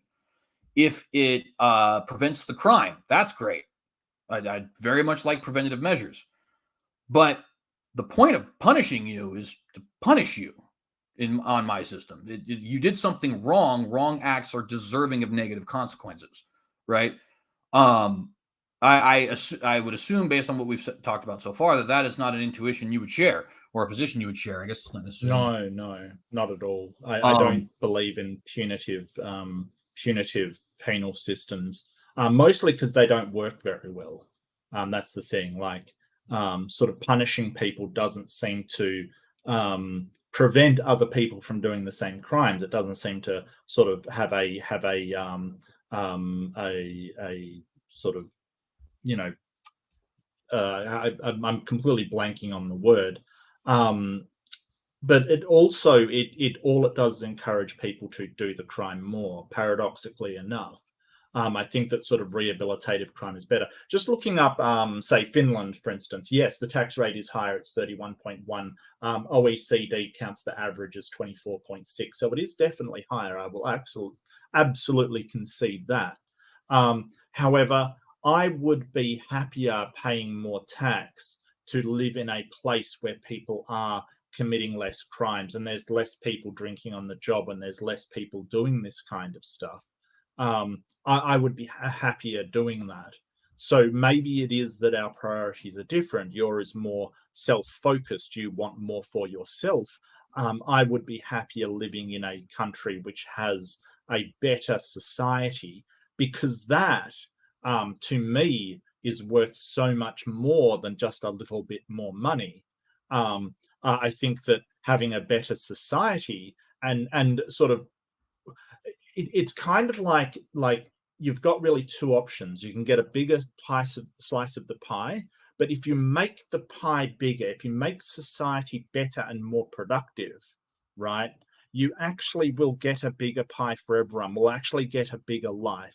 This is kind of how we look at sort of game theory, right? If we work together, we can make the pie bigger, and then our individual slice is going to be bigger as well.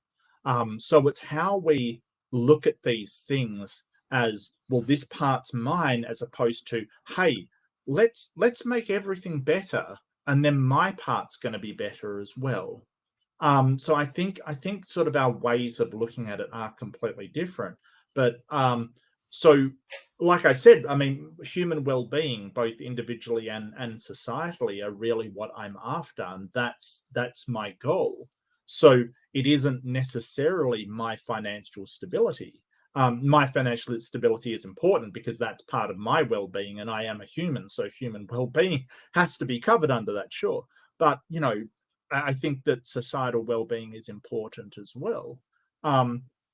And I also, I kind of do agree with John Rawls and the veil of ignorance. I think that you should sort of have a society where you would feel treated equally as any member of that society. So I can use empathy to say, hey, what would my life be like if I were an alcoholic, right? So if I was in their position and made a mistake by drinking on the job because I was an alcoholic, I would like people to have, you know, sure, be angry at me, punish me, I get that, but at least have some way that I can change and better myself.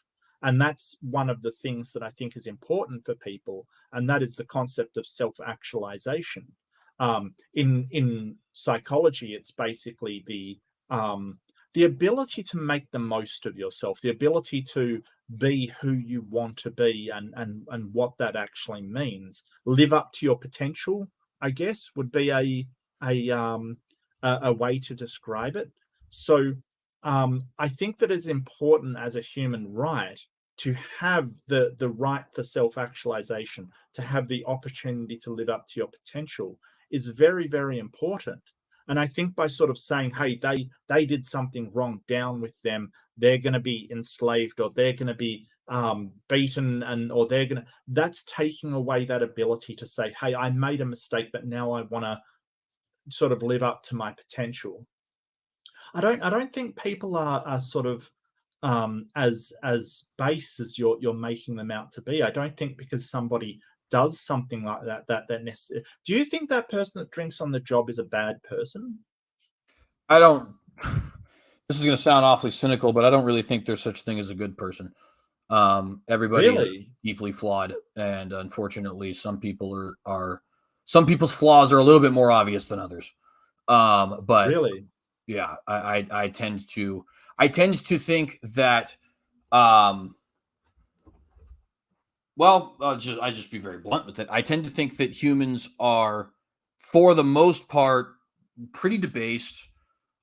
We can create societies that, because of their, because of how much they flourish, tend to sort of mask our debased nature. But for the most part, I don't. You know,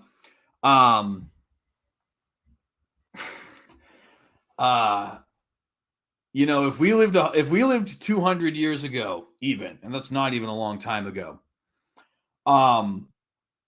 it would be pretty weird for you to know somebody who hadn't either had their life taken unnecessarily, or been the person who's done that, right? It'd be pretty rare for you not to meet a woman who wasn't abused. It'd be pretty rare for you not to meet somebody who was racist, right? Society has improved, and so it's masked all of that stuff, such that now it's like it's really easy for me. And by the way, to be clear, I, like most other people, would think I could never, right? And insert X crime. I could never, right? I have the luxury of being able to think that, though, because I have grown up in a society where I've never felt the societal pull or the cultural pull or some sort of an economic pull or whatever to commit some sort of egregious crime. It's masked that part of my nature, in other words. But if I lived 200 years ago, how can I honestly say I would never hate a black person? I don't know that. You know what I mean? That's just my assumption because I live in a society that has taught me that all of that stuff is wrong, and it's sort of masked the potential inside of me to have to feel that way, right? But and this is a little bit different than what we're talking about right now. But I often ask people, so if you lived in Nazi Germany in 1930s, you'd be against the regime, right? Everybody says yes. And it's like, fun fact, statistically, that's just straight up not true. Statistically, the vast majority, unless you're going to make a claim that there's something ontologically different about Germans in the 1930s, which of course nobody believes because that would be racist. Statistically speaking, you are either a supporter of it or at least okay with it so that you could get by. Very few Germans actually spoke out. The ones who did, very brave. Good on them. I'm in no way insulting them, right? But it's so unlikely that you're that guy. You know what I mean? It's so unlikely that I'm that guy. I'm using the royal you. I'm not talking about you individually. Yeah, no, I get you. But yeah, so here's the thing. Most of the people in Germany didn't know the worst excesses of what the Nazis were doing, right? There wasn't sort of this publicity campaign of, hey, we're going to sort of, take the Jews out and gas them. They didn't broadcast that around to the people. That wasn't what they were saying. So most of the worst excesses they didn't sort of tell people about, and they were kept very, very secret. A lot of the other things were propagandized, right? So they had to frame it in such a way as to appeal to people's nature. They had to say, hey, we are taking back the Reich because of these reasons, because we want the glorious, Germany should. It was basically, let's make Germany great again, because people were angry at the way that Germany had been treated after the First World War, right? So the way that they framed it was in such a way to appeal to people's sense of honor, of nationalism, of patriotism, and all of these other things. They didn't frame it as, hey, let's go out and slaughter people and kill them and be horrible and things like this. That's not how they framed it.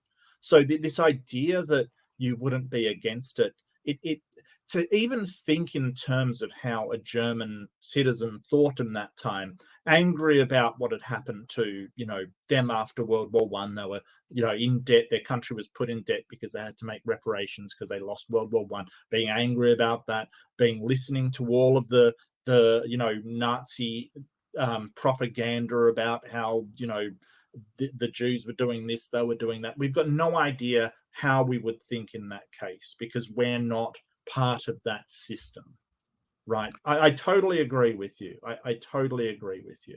I would put it at that point though, that if the average German citizen knew exactly down to the minute details of how those people died in the gas chambers in Auschwitz and stuff, would they still have supported it? Yeah, and there is certainly a lot of disagreement on that. I will grant that there are many historians who would say it wasn't quite as blatant as we might think. There are others, though, who have argued. In fact, one that he comes to mind off the top of my head because his arguments are actually found on the Wikipedia page about this very thing. And of course, being a history nerd and a Jew whose family came from Germany, I'm somewhat interested in this.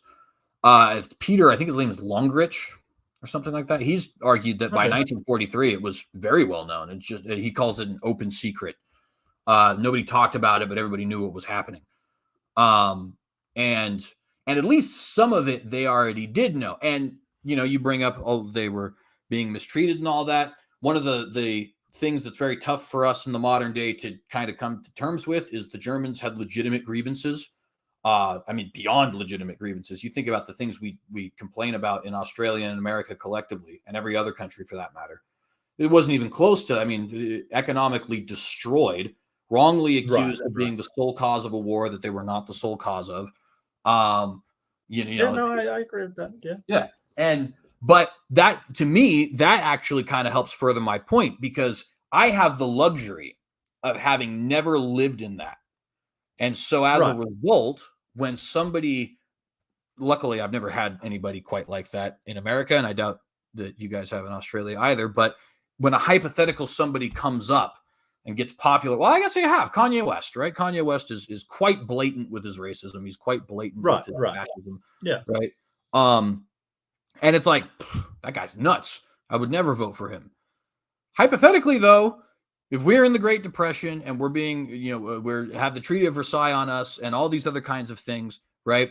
And he actually has solutions, which sucks to admit, but which worked, at least in the short term, which that's people in the short term, that's the thing that gets you, right? Would I not vote for that person? I would very much like to believe the answer is still yes, I would not vote for that person, right? But I don't actually know that. I have the luxury of being able to think that. And to me, that is kind of an illusion. You know what I mean? It's like, I have 2 dogs. They're wolves. Just biologically speaking, you take their DNA, you take the DNA of a gray wolf, you can see the differences, but they are wolves. They're Canis lupus scientifically. Canis lupus familiaris technically, right? Yes. The fact that I raised them in a house where they're very much loved, and the fact that I groom them, and the fact that they play and burn off their energy, and the fact that I give them, a meal every day. In some dog breeds, of course, it would even be 2, because it just depends on how much your dog is eating and all that. That creates this illusion that it's not actually a wolf, but it is. It is a wolf. It is through and through a wolf.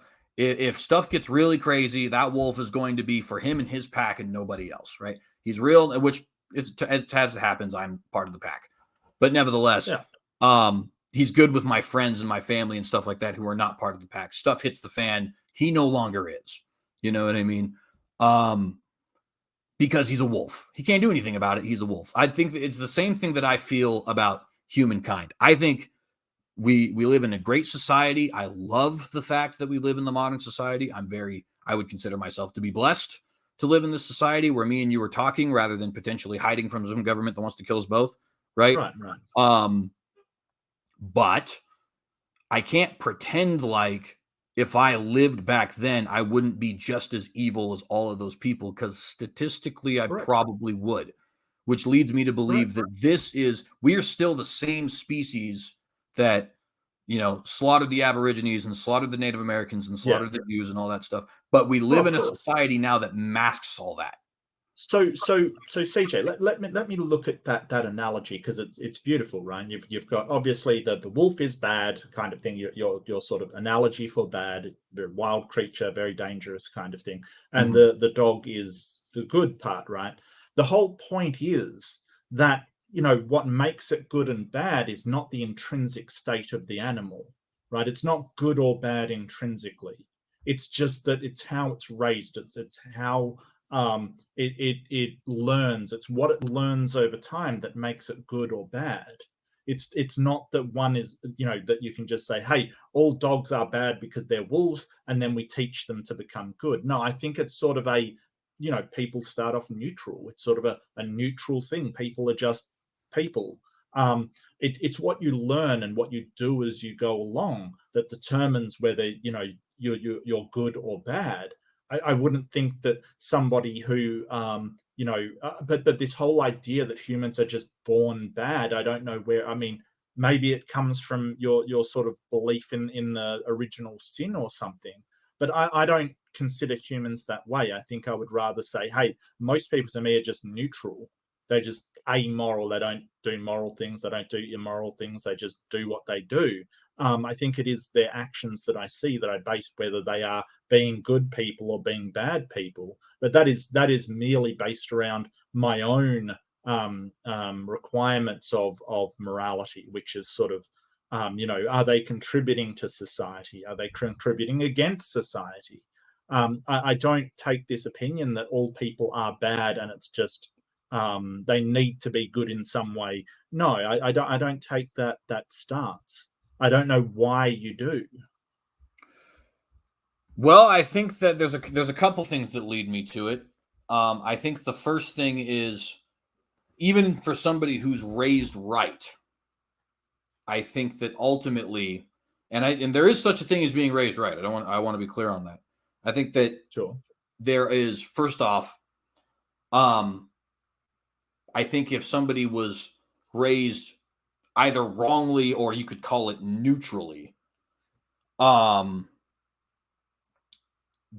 tend to turn out bad. They tend to be at worst negligent and probably lazy and probably not reliable, maybe self-centered, and at worst criminal. So you need people who are good around you in order to turn you into a quote good person. I think that's partially because without good influences, you wouldn't be a good person. But if you don't necessarily have bad influence, you just have, say, neutral influences. In fact, here, let me give this isn't a real example, it's a fictional example. But have you by chance seen or read The Boys? Yeah, sure. Yeah. So the character Homelander is a good example of what I'm talking about. He wasn't necessarily raised by bad people. Now, of course, this is fiction, but nevertheless, really, it was neutral. He just didn't have a mom or a dad. And at least in the opinion of the show writers, that leads him to be narcissistic and essentially a sociopath, right? I tend to agree. I think humans are left to their own devices. That's pretty much what you get. You need people who are good, society that's good, as well as parental figures who are good in order to instill the good, because it's not there by itself, right? But then also, let's say you do that, and then everything kind of goes wrong. Nothing, in my opinion, when you have somebody who's instilled with the good, I won't say nothing. The vast majority of people don't remain good, right? They revert back to what I would consider to be their base mentality, right? In fact, for me, this is a very important thing when it comes to my ideas of forgiveness or not wanting to judge people overly harshly or in a hypocritical way. Wanting to, we brought up, I want somebody to be, to have rehabilitation. I also like rehabilitation. I don't think it's necessarily the point of a penal system, but that aside, if somebody said, okay, but if you have what you think a penal system should have, plus rehabilitation or minus rehabilitation, which one you go with? I'm going to go with the plus because I think that's a good thing. The whole reason I even think that is because I think that it's little more than circumstance and a series of urges which were indulged that led that person to where they are versus to where I am. In other words, I don't see a whole lot of a difference between you, I, and the members of the live chat who presumably are not hardened criminals and those people I know who are, with the sole exception of they were placed in a situation where they had those urges were open to them. And like the majority of people, they decided that they would, in fact, go through with them. Whereas for most of us, we've never been placed in that situation, or we've been placed in a situation where if we were to indulge in those kinds of urges, the consequences were so overwhelming, which is a good thing, that it was not tenable. You know what I mean? Now, is it possible? Yeah, but CJ, I just want to interject something that I don't see that much difference between us and people who are, generous and do amazing things to help other people. That's the thing. You're sort of discounting all the people that have been, given Nobel Peace Prizes and have been generous and charitable all their lives and have lived for others all their lives. Well, even with a lot of those people, I think there's a series of circumstance, and I think it's a lot more complicated. Yeah, but I mean, you're basically describing that, hey, humans are a social species, and without socialization and sort of enculturalization, that if we don't have people around us, I was trying to look up one of there was a number of cases of feral children, right? Children, literally being raised in the wild, kind of thing. There was a case of one woman who was basically raised by wolves. She went on to live a relatively normal life after she was reintroduced to culture. That was unusual, but it still happens. Yeah, humans do badly without other humans. We are a social species. There's no getting around that in any way. We need to learn from, you're basically just pointing out a biological fact about humans and saying, well, humans that don't get other humans turn into very, very broken versions of human. Well, yeah, we're a social species, but you'll find that the same in any species. If a social monkey can't be raised in a troop of monkeys, it will turn into a very, very bad approximation of what that monkey's behavior would be in a troop. Like, It there's isn't even nothing. just socialization, though, right? It's like if even socialization with people who are either bad or who are just not explicitly good Sure. still leads to very negative consequences. Well, I mean, I don't think explicitly good. I think that's sort of a contradiction, because you've sort of said nobody's explicitly good. Everybody's, born bad.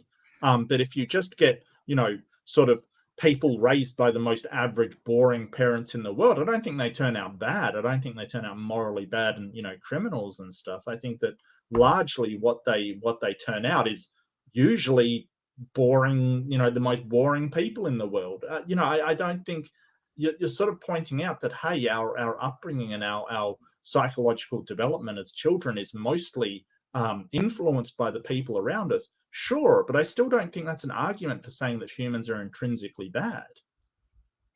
Well, so let me, and you do have a point as far as the, well, you've already said that humans can't really be intrinsically good. And so intrinsically, I would say no, but it's sort of like a domino effect. You have one group that has its, established morals, and then another one, and so on and so forth. And they're able to pass along this sort of illusion, I guess, for lack of a better term. At least that's how I would consider it.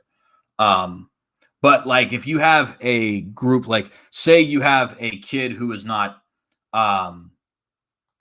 who isn't growing up with actually, you know what? I don't even have to give a hypothetical. It is well known that people who do not have both parents are at risk for a whole number of problems, right? Sure. If you don't have both parents, this is not an insult to you. I didn't either. It happens, right? It doesn't mean you're necessarily messed.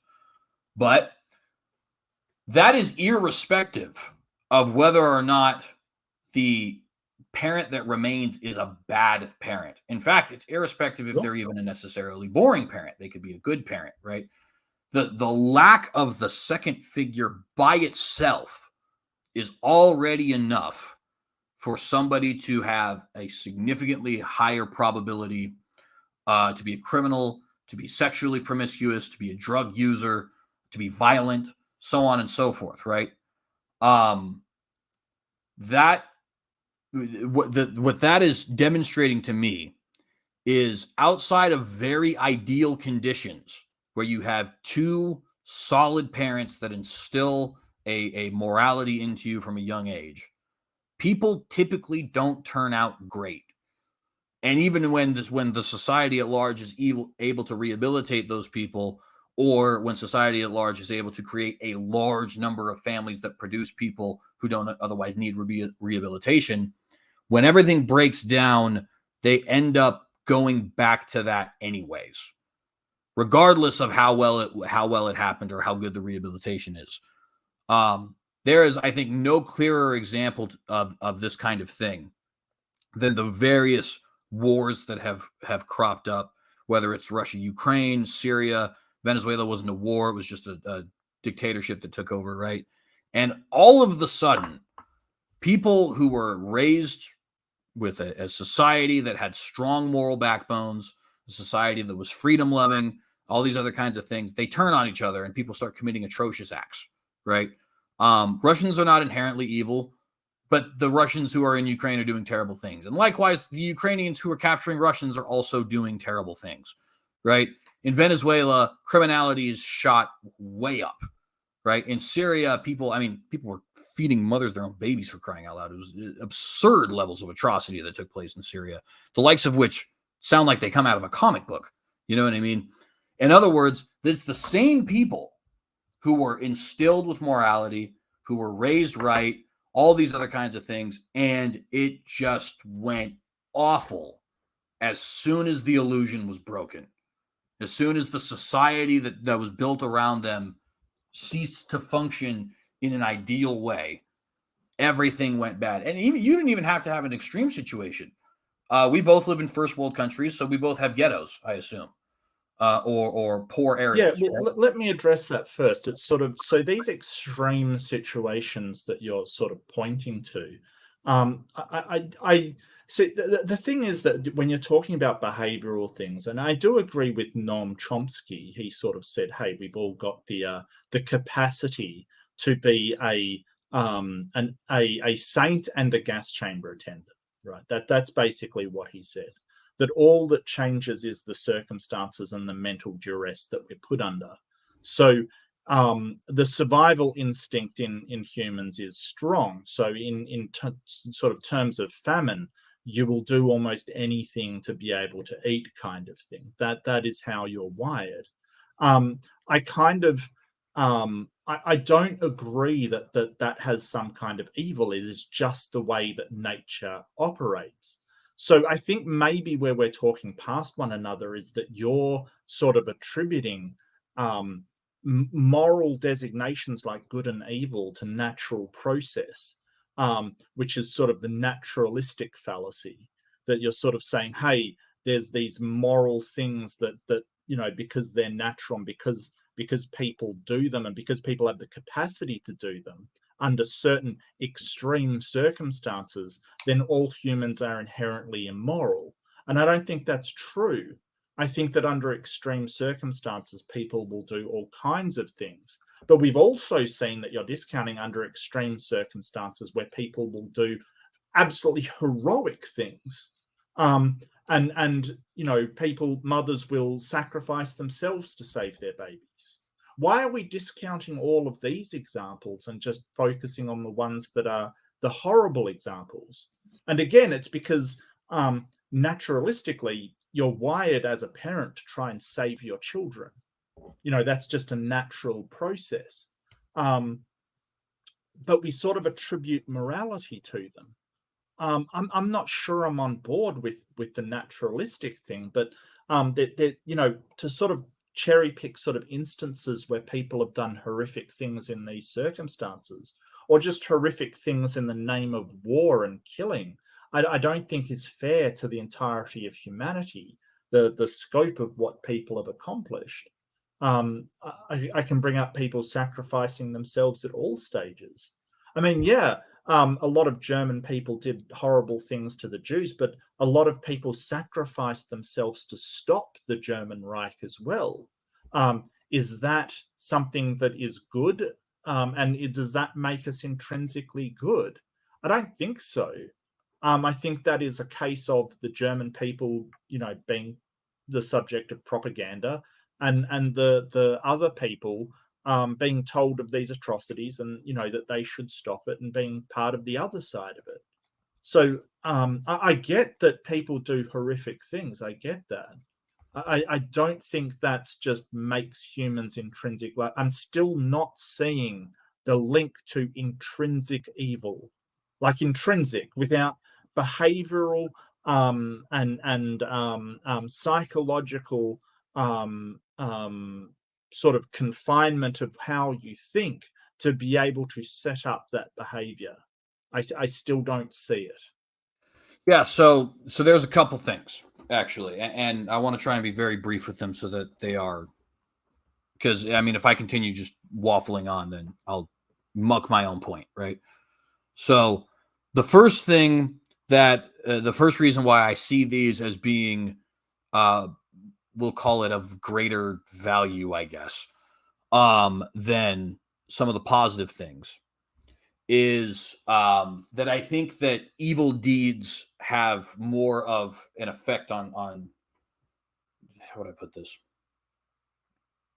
Well, I'll put it very simply. If you've murdered one person, you're a murderer, even if you've given to charity for your entire life, right? In other words, a lifetime of charitable giving seems to be outweighed by a single unspeakable act.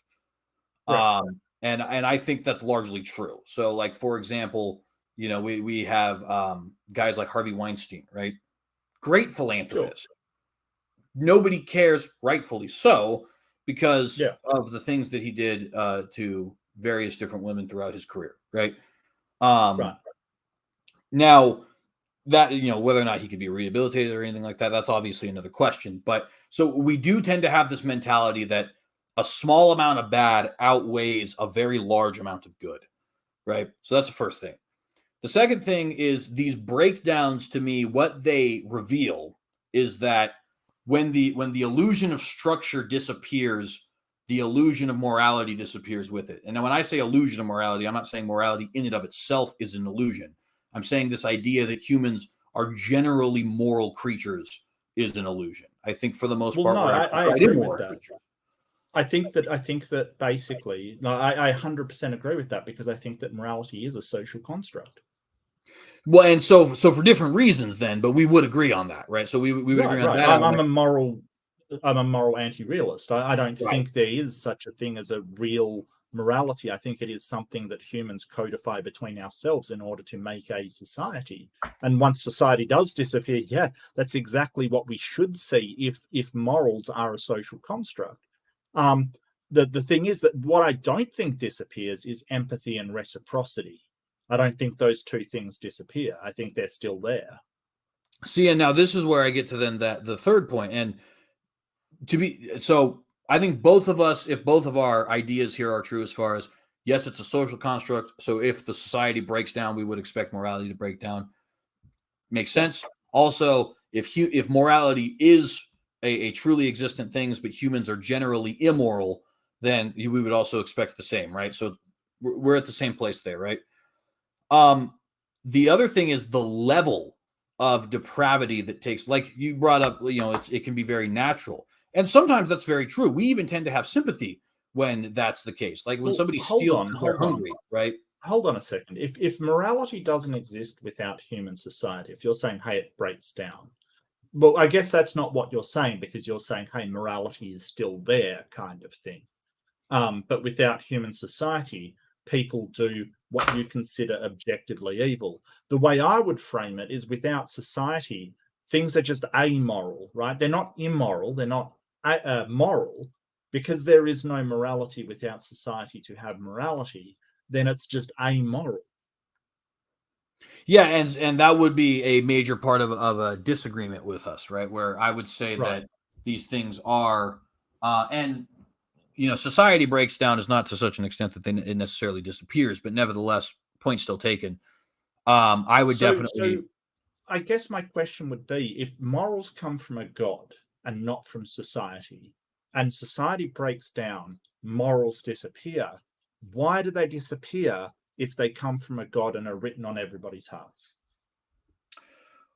Well, so there is that could be a little bit loaded, to be honest with you, because first off, from a biblical standpoint, there is kind of a dichotomy in humans. So there's this word concupiscence. It's got two different definitions. One is more about a sexual thing, but theologically, the definition of concupiscence is a natural inclination towards sin. And so in most theological frameworks, at least in Christianity, we would affirm that humans are concupiscent, that we have a natural inclination towards sin. At the same time, we would affirm what's known as the Imago Dei, image of God, and say that there are certain qualities of God that we can't help but feel, right? And those are both true on the Christian worldview. Those are both true at the same time, right? Which in a way makes the immoralities worse, because when I do them, I know what they are. I'm not deceived, in other words. Sometimes, certainly deceived people exist, and I'm sure everybody has been amongst their number at some point. But on my view, because both of those things are true, when one indulges their natural concupiscence, one is doing so with full-throated knowledge that what they're doing is evil, usually, at least. Not necessarily always. Certainly moral disagreements do exist. So then the second element of that is, okay, why would society break down? Well, because I think the concupiscence, the natural inclination towards sin, exists within humans. Essentially, the breakdown of society is the breakdown of a pressure to keep one acting properly, right? So you still know going out and murdering people is wrong when society breaks down, but without that pressure, you're free to do the thing you know is wrong, because there isn't anything that's necessarily holding your feet to the fire to do it, right? So even in these situations, you'll sometimes see good things come out. You brought up braveries and stuff like that, right? Sure. The depravity, though, of what will come out in these situations is intensely absurd. And I don't want to take too much time on this, but as an example, I brought up the Syrian war, right? Which, by the way, is a war in which the government was actually functioning the entire time. So it's not even a full-on societal breakdown. And the kinds of atrocities was involved too.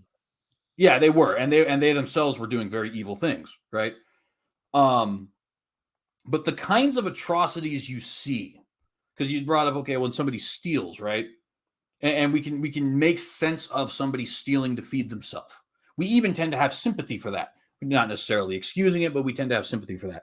But that's not the only immorality you see in this situation. You see situations where people executed thousands upon thousands of Yazidis for believing in the peacock god, or people who locked women in cages and then took their babies and then cooked them up in a nice chili and served them to the starving mother without telling her what it was, right? Or just mass amounts of sexual assault, the likes of which is almost comical if it wasn't so horrendous. You know what I mean? And none of these things are required to keep one alive. None of these things are quote unquote natural per se. They're like cartoonishly evil, but they happen, and they happen all the time whenever situations like this start to happen. All of a sudden, the numbers of Jeffrey Dahmers goes from 1 to a couple million overnight, it seems. And maybe it's a little bit longer than that. Maybe it's a couple months. But you see what I mean? It's like, and that level of depravity, in my opinion, cannot be explained merely by people reverting back to a more naturalistic means of behaving. It's like there's something intensely wrong with them. And I include myself in their number, because I am not so deceived as to think that I'm just infinitely better than the guys who joined ISIS. Something happened along the lines that I'm a guy who likes to give to charity and be nice to widows and stuff like that, and they're joining ISIS. But if you switch the roles, whatever happened to them happened to me, and whatever happened to me happened to them. It's very possible you get the exact same personality each time, even though you have a completely different human being. You know what I mean? And that's the thing that drives me to say humans have, there is an inherent evil in us where so CJ, I'm sorry to interrupt, but my question was, why, if the God still exists, and why, if morals are objective, why, if morals aren't societally constructed, do the morals go away when society goes away? That was my question. You sort of just are dwelling upon these awful things, and they're awful things, I grant you. Yeah, they're horrible, horrible things. Gotcha. Why is it they go away when the society goes away and the God's still there and the morals are objective? Well, so that's what I brought up a little bit earlier, right? Where I was saying, because I believe humans are both inclined to do evil things and also inclined to do good things. We have an imago Dei and this concupiscence. I think that without societal pressures, very often we will indulge the inclination to do evil things, and with societal pressures, we'll indulge the inclination to do good things. The inclination's still there. The guys who did all the horrible things I was talking about, I think they were perfectly aware that what they did was wrong. Yeah, but I think there were probably people there who tried to stop them. I think there were people there who didn't agree with them. There's probably people there that didn't. The mother wouldn't have agreed with them. She would have struggled against it had she known what was going on.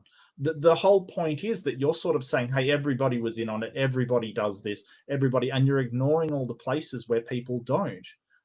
There was generosity, in the Syrian famine of people coming in and trying to help. But through all of this, like, you're talking about some extreme circumstances where people's survival instinct is activated, and you're saying, hey, they didn't need to do this to live. Did they think they needed to do it to live? Because it isn't important whether they could have found another source of food and stuff. This is it's absolutely revolting. I get you. But did they think they would die? And at the end of desperation, because, like, you're omitting the fact that there was a grievous famine where people were literally starving to death. Right? Well, if you're faced, Yeah, I would not think this way, but somebody who is starving to death may do insane things in order to get food. The whole idea that they were doing this, yeah, it's absolutely horrific, absolutely horrific.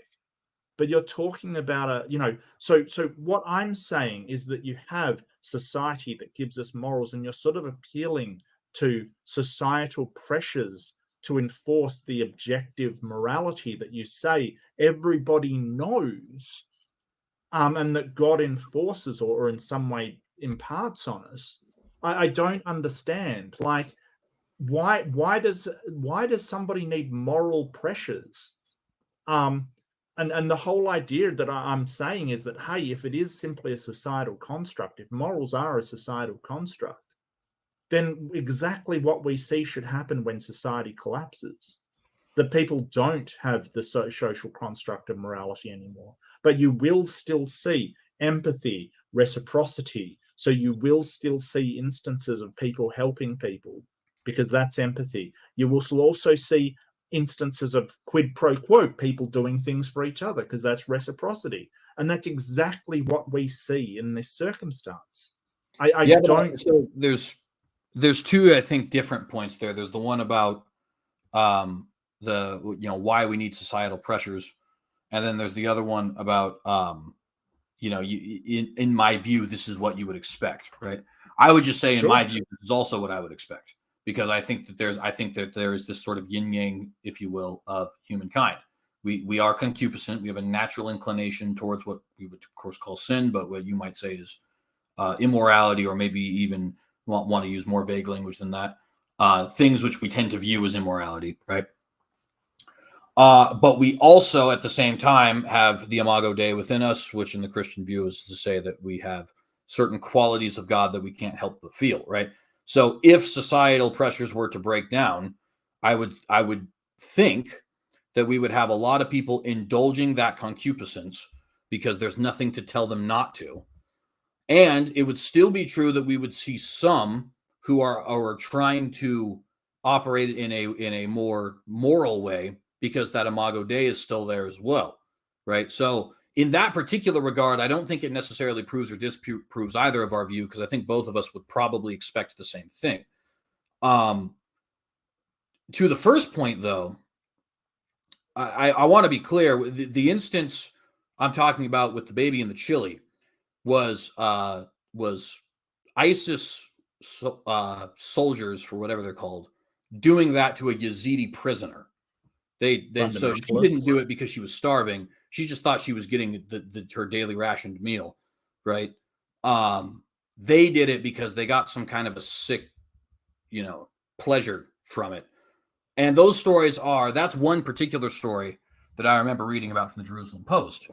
But stories like that are shockingly common, where people... Wait, hold on. So they were still in a societal setting. They were for soldiers in a group, right? Well, ISIS is somewhat of a society, yes. I mean, well, of course it is. Yeah. So to a certain extent, I could even say that there's a point there. It's not full-on anarchy. Full-on anarchy, there's not a lot of situations in history that's full-on anarchy, admittedly enough.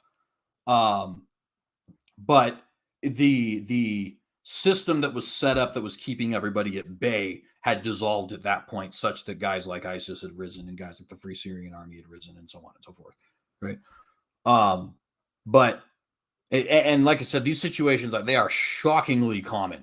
I don't know if you're a war buff or not.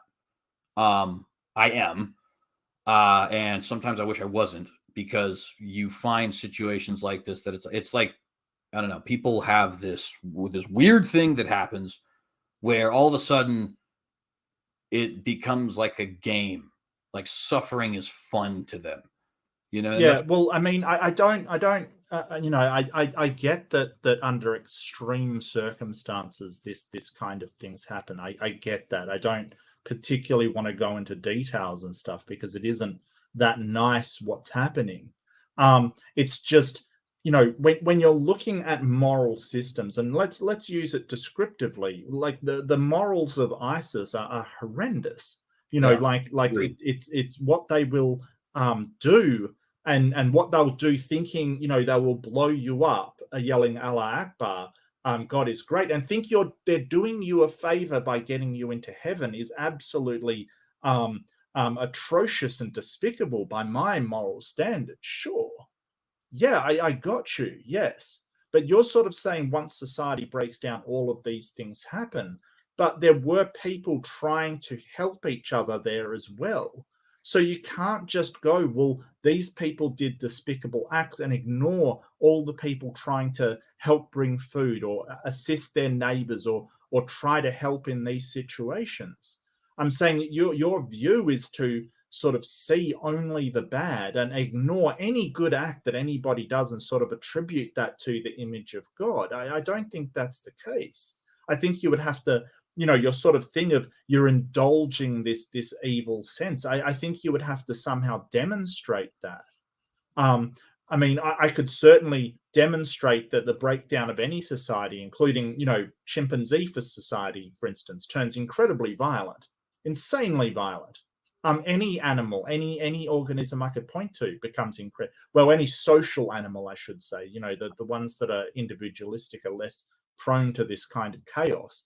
But, you know, any society that breaks down, whether it be in humans or in animals or anywhere else, you're just sort of stating a fact of nature and sort of saying, well, that shows that humans are intrinsically evil. I don't see how. I don't see how you make that link. It's not like, you know, people want to go out and do this, but at the same time, you'll describe it as, oh, well, they're indulging this want of theirs to do this. I don't see how you reconcile those two ideas, that they know it's wrong, yet they're indulging their want to do it. I don't understand how you reconcile those two. Well, you know, it's interesting. This is only an anecdote, but Jeffrey Dahmer has been on record numerous times saying he was fully aware what he did was wrong. He just didn't care. Which I mean, to be fair, my saying he didn't care is a little bit of a paraphrase, but he did it anyway, is basically the point. Like, in fact, it's actually, weirdly enough, it's an admirable quality. I know it's weird to say that Jeffrey Dahmer had admirable qualities, but he was actually quite adamant when people would say, oh, well, what caused you to be this? Was it a societal thing? Was it because the way your parents raised you, or all that kind of stuff? He was quite adamant in saying, no, it was me being evil. That's what it was.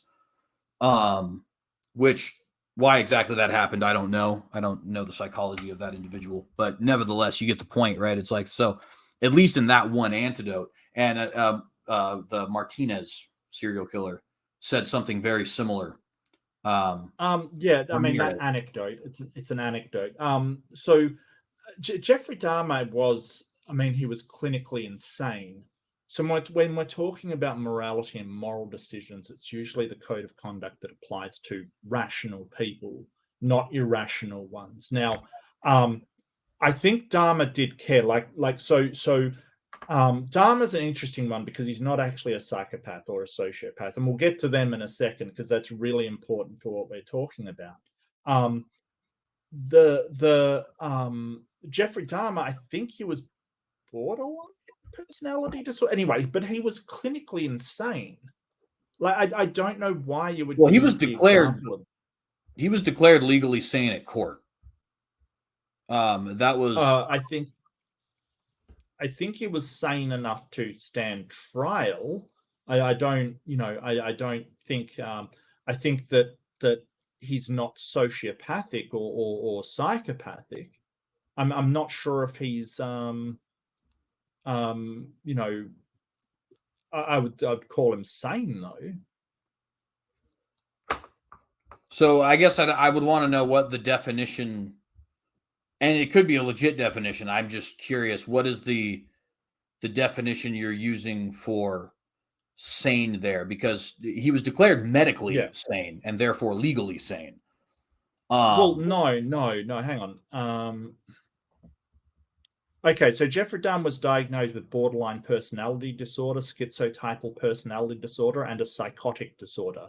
But he was found to be legally sane at his trial. So when you're talking about legally sane, you're talking about whether that diagnosis of his mental illness caused him to commit these crimes or not, right? So is he if he was sort of, if he didn't have these diagnoses, would he have done the same thing? And I think the answer is yes. For my money, I think he is absolute madman. I don't know why, the courts found him to be legally sane when he's been diagnosed with, borderline, which we've seen a lot of criminals have borderline personality disorder, and some sort of schizoaffective disorder. It's very strange. But the case is that he was still diagnosed with these things. Yeah, I think that I think those are probably not as big of an indicator as criminality as you might believe. And I guess I don't know per se, because I don't know exactly what you would believe about it. But like borderline personality, for example, there's millions of people who have, I think it's millions of people who have borderline personality disorder. The majority of them are quite well functioning. Certainly there are higher rates of criminality amongst them than other people. There's no doubt about that. But it's not like, I don't even think it's higher than a placebo. In other words, placebo was like 23%, right? Now, granted, completely different categories, so it'd be kind of a category error. But it's just an interesting thing to think. I'm not even certain that 23% of people with borderline personality disorder are actually criminals. Perhaps we would be able to look into that and see. Schizotypal is actually a relatively benign psychological disorder. Essentially, the main qualities you have from schizotypal disorders are an extremely vivid imagination that can sometimes border on slightly delusional, but delusion is a word which can have a wide array of usages. I mean, depression can lead you to be slightly delusional, right? As well as a very asocial personality, and I don't think they even have hallucinations, if I remember correctly. That one is one I have a little bit of a history with, because for a while, I long and short, I went to juvie. A judge ordered me to take a psych eval. That was the initial thought, is that I might be schizotypal. That turned out to not be true, of course, but as a result, I had to learn on it. And I could be misremembering it because that was a while ago. It was probably, oh my goodness, 9 years at this point. But nevertheless, so I think that's a big part of the reason why he's declared legally sane, is because, and that's why they say even if he didn't have these things, he potentially would have been a criminal. I don't think there's any way you can know that, of course, but that's the guess they're making, is because a lot of the people who do have these same qualities are not threats to society at all. In fact, even a majority of them, right? And they're not disorders which cause you to be so delusional as to not be able to distinguish reality from non-reality. It's like a psychotic disorder. I guess I'm just sort of arguing that I wouldn't use somebody with sort of 3 separate mental disorders as sort of a baseline example of humanity. I don't think that's a very fair representation of sort of, how somebody can be normal. But I'm glad you sort of brought up sort of mental health disorders, especially neurological, like psychopathy, for instance. So, how do you explain the lack of morality that psychopaths, and to a same degree sociopaths, display? If morality is not rooted in neurology and behavior, how do you explain that? Well, to a large extent, I wouldn't, only because I don't really know a whole lot about sociopaths and stuff like that. As far as the base question, I would just say that I am not necessarily opposed to the idea that the brain has a large deal to do with why we feel the way we feel. Um, as far as like being what I would call moral creatures and stuff like that. I don't think that I think that there's plenty of room in an objective moral philosophy to account for that being like a mechanism by which that's received. Um, in fact, I have a buddy, Chris Date. He's a Christian physicalist, so he would just flatly say, "Yeah, no, I just agree that that is the mechanism by which it's received." Okay. No, I'm not, of course, but nevertheless, you could. So I wouldn't necessarily disagree with that. I could definitely see a deficiency in the brain causing one to have a warped view of morality, and that still being applicable or not applicable, but still being accounted for under my philosophy. But as far as anything greater than that, I just wouldn't, because I'm not. Mm. I don't know enough about sociopaths in order to make us serious. But I will say this. First, the reason I brought up Dahmer was only just to say that, at least by his own admission, he feels like he was very much aware that what he did was wrong. And the other thing about Dahmer is I do have this, it's a nervous chuckle. It's not like, oh, this is so funny, but it's like I do have somewhat of a chuckle at, there's one Dahmer, and I guess, we even say other serial killers, so we'll say 100 or whatever, however many there's been at a given time. And then when everything goes haywire, all of a sudden there's a lot more of them, like thousands to millions of them. You know what I mean? And so there is a relation, I think, between my bringing up Dahmer and my bringing up ISIS, in so much as that, or just the Syrian war in general, not ISIS itself, in so much as that it's like, seems to be an awful lot of people who are functioning only because they live in a society that allows them to function. Well, yeah, I mean, we're a social species. That's what I say. But even with the breakdown of a larger society, you'll generally get people pooling into smaller fragments. So this is where we've got to distinguish between in-group and out-group. Are you familiar with Yeah. with those? Yeah, so it's sort of an us and them mentality. Mm-hmm. So people and morals in general, which is sort of bringing it back to the moral absolutionism, that people generally don't feel like it's bad to hurt or murder someone of the out group, someone who Right. doesn't belong to their group, right? So even throughout human history, people have said, oh, well, they're not us, but we can do whatever to them. It's been a very common thing, but always sort of on your in-group, the people that you see as your family, your friends, your people, it's always been bad to do the same to them. And we see a lot of that in the Bible about how you should treat, the Jews and the Gentiles, or the Israelites and the Gentiles, rather.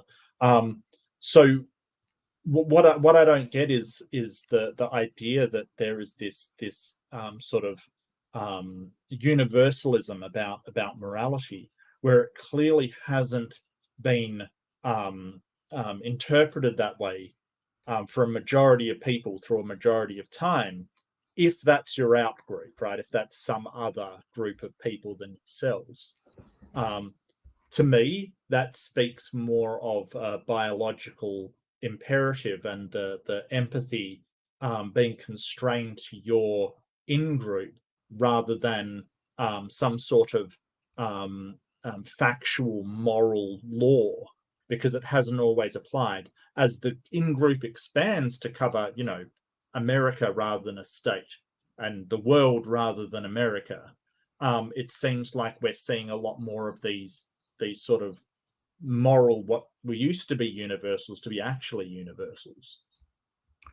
Well, so I think there's two things. The first thing is I would want to make a distinction between things which are universal truths and things which are universally practiced. So like if I were to say it's a universal truth, meaning a truth that is true regardless of race, ethnicity, gender, era in which you live, so on and so forth. That would not be the same as me saying this is a universally practiced truth, right? If I say it's a universal truth that murder is wrong, that would just simply be saying that murder is wrong regardless of who does it and why they do it. Whereas a universally practiced truth, of course, would be to say all people have done that, which there's a sense in which morals are kind of universal in that sense, but not, it's a complicated thing. If you're familiar with C.S. Lewis's work, The Abolition of Man, or his commentary on the Tao Te Ching, he kind of explains this by way, he just calls it all generally the Tao, to say there seems to be a universal truth that is only vaguely understood by societies.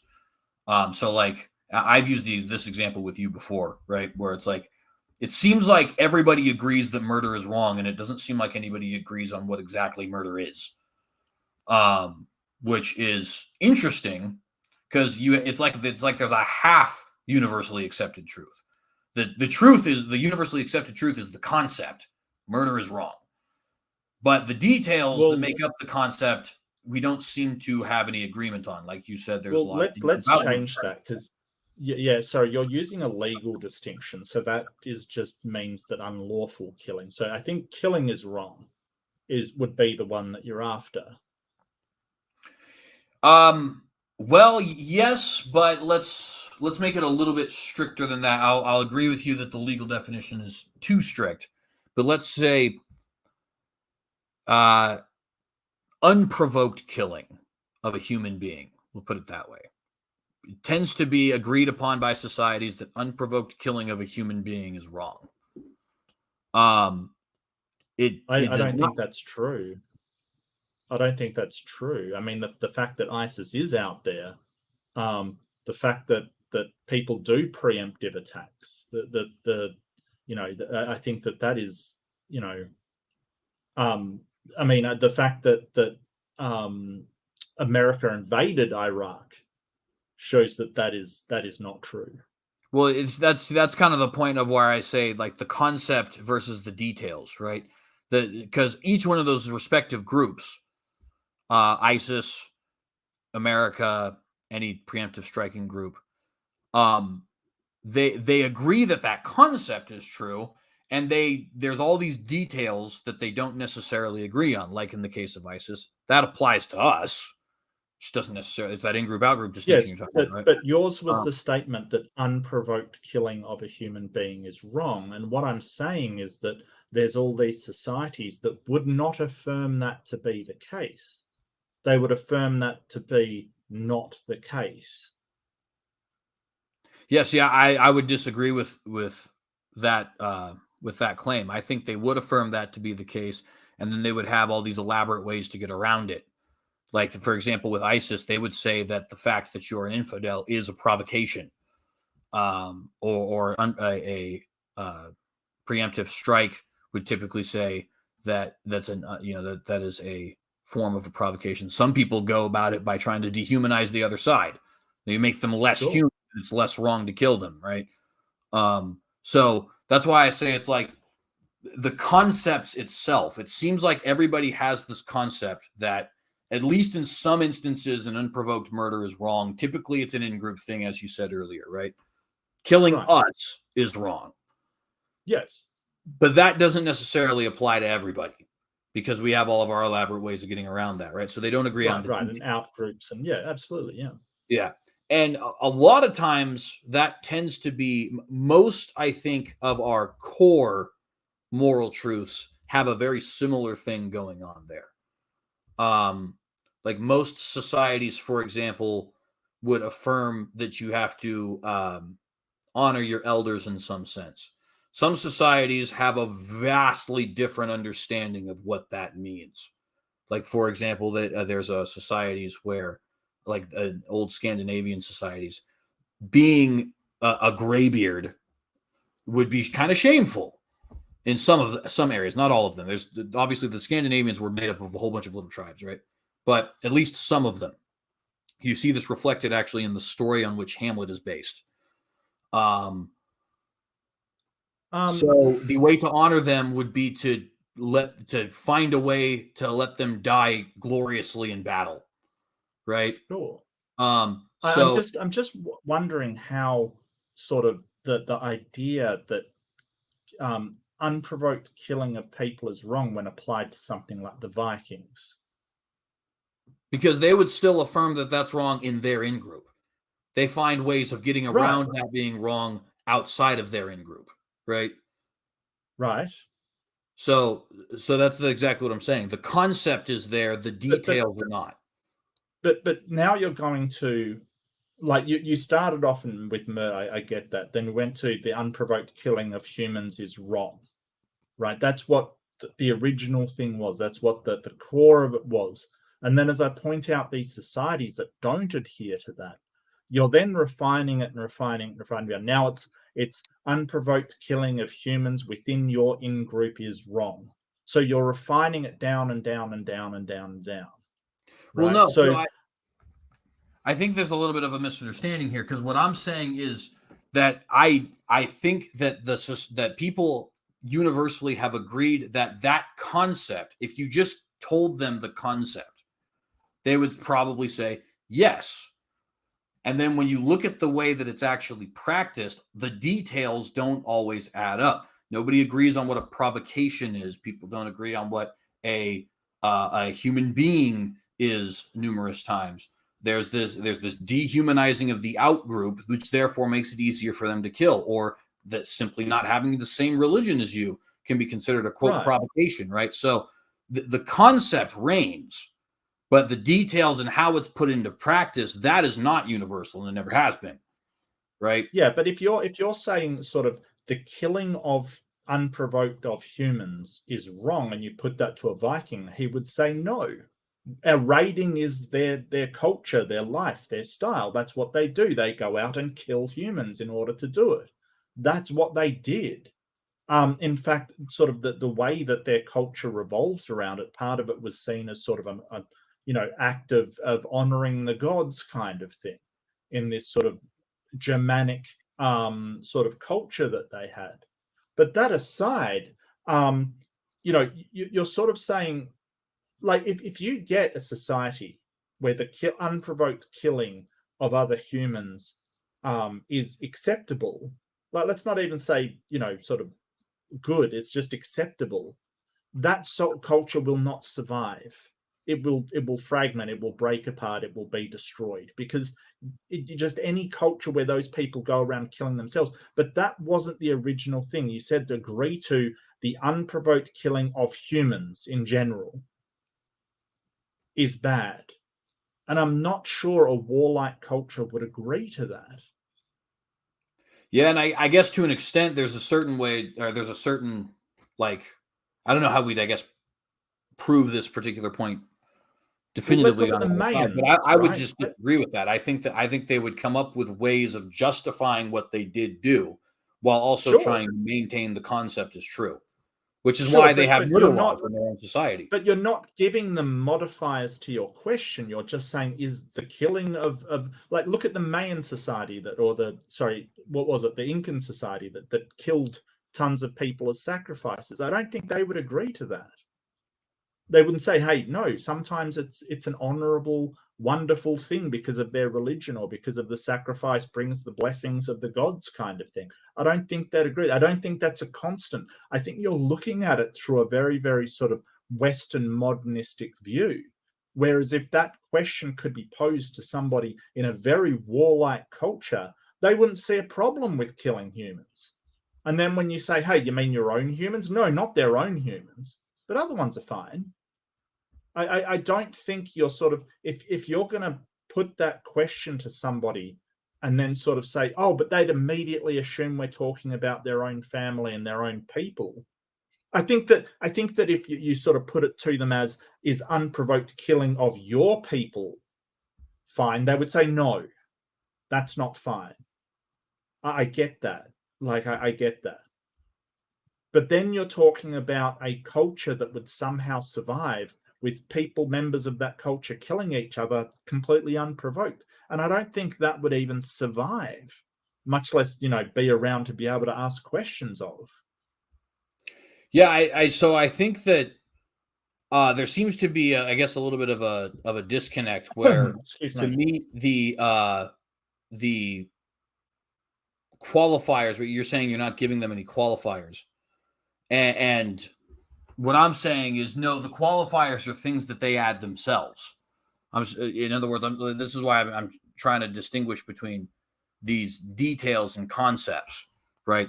Like Aztec society still has murder law, and Incan society and Viking society, Aztec, they all have murder law, right? Sure.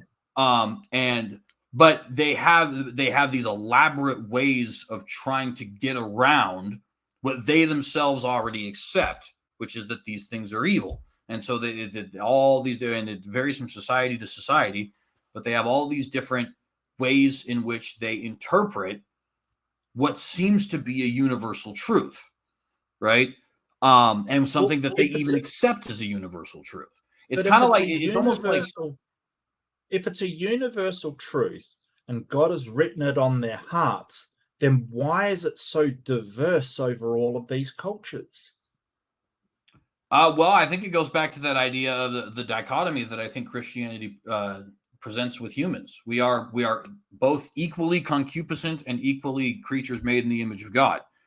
And so while there is a unavoidable sense in which we all do some of the same things, including having a lot of the same, at least conceptually, laws, and there is an equally strong sense in which we all do very evil things, which can lead to a lot of differences in our laws, because we all have these different ways that we're getting around what we've accepted to be truth.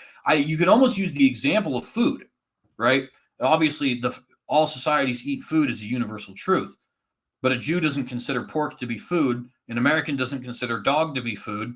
And a Chinese person, to be honest, they don't really seem to have taboos as far as meat is concerned, but I'm sure they do somewhere, and I'm just not aware of them because I'm not aware of their culture. But nevertheless, right, it's like what constitutes food seems to vary from society to society, but of course we all agree we should eat. Now, that is obviously something that's more driven biologically, but I'm just saying you can see it as an example, right, where these concepts are universal and everything around them is not universal. Well, I think that these societal structures are driven biologically. Like I keep saying, we're a social species. Sociality is part of our biological makeup. That is something that we are.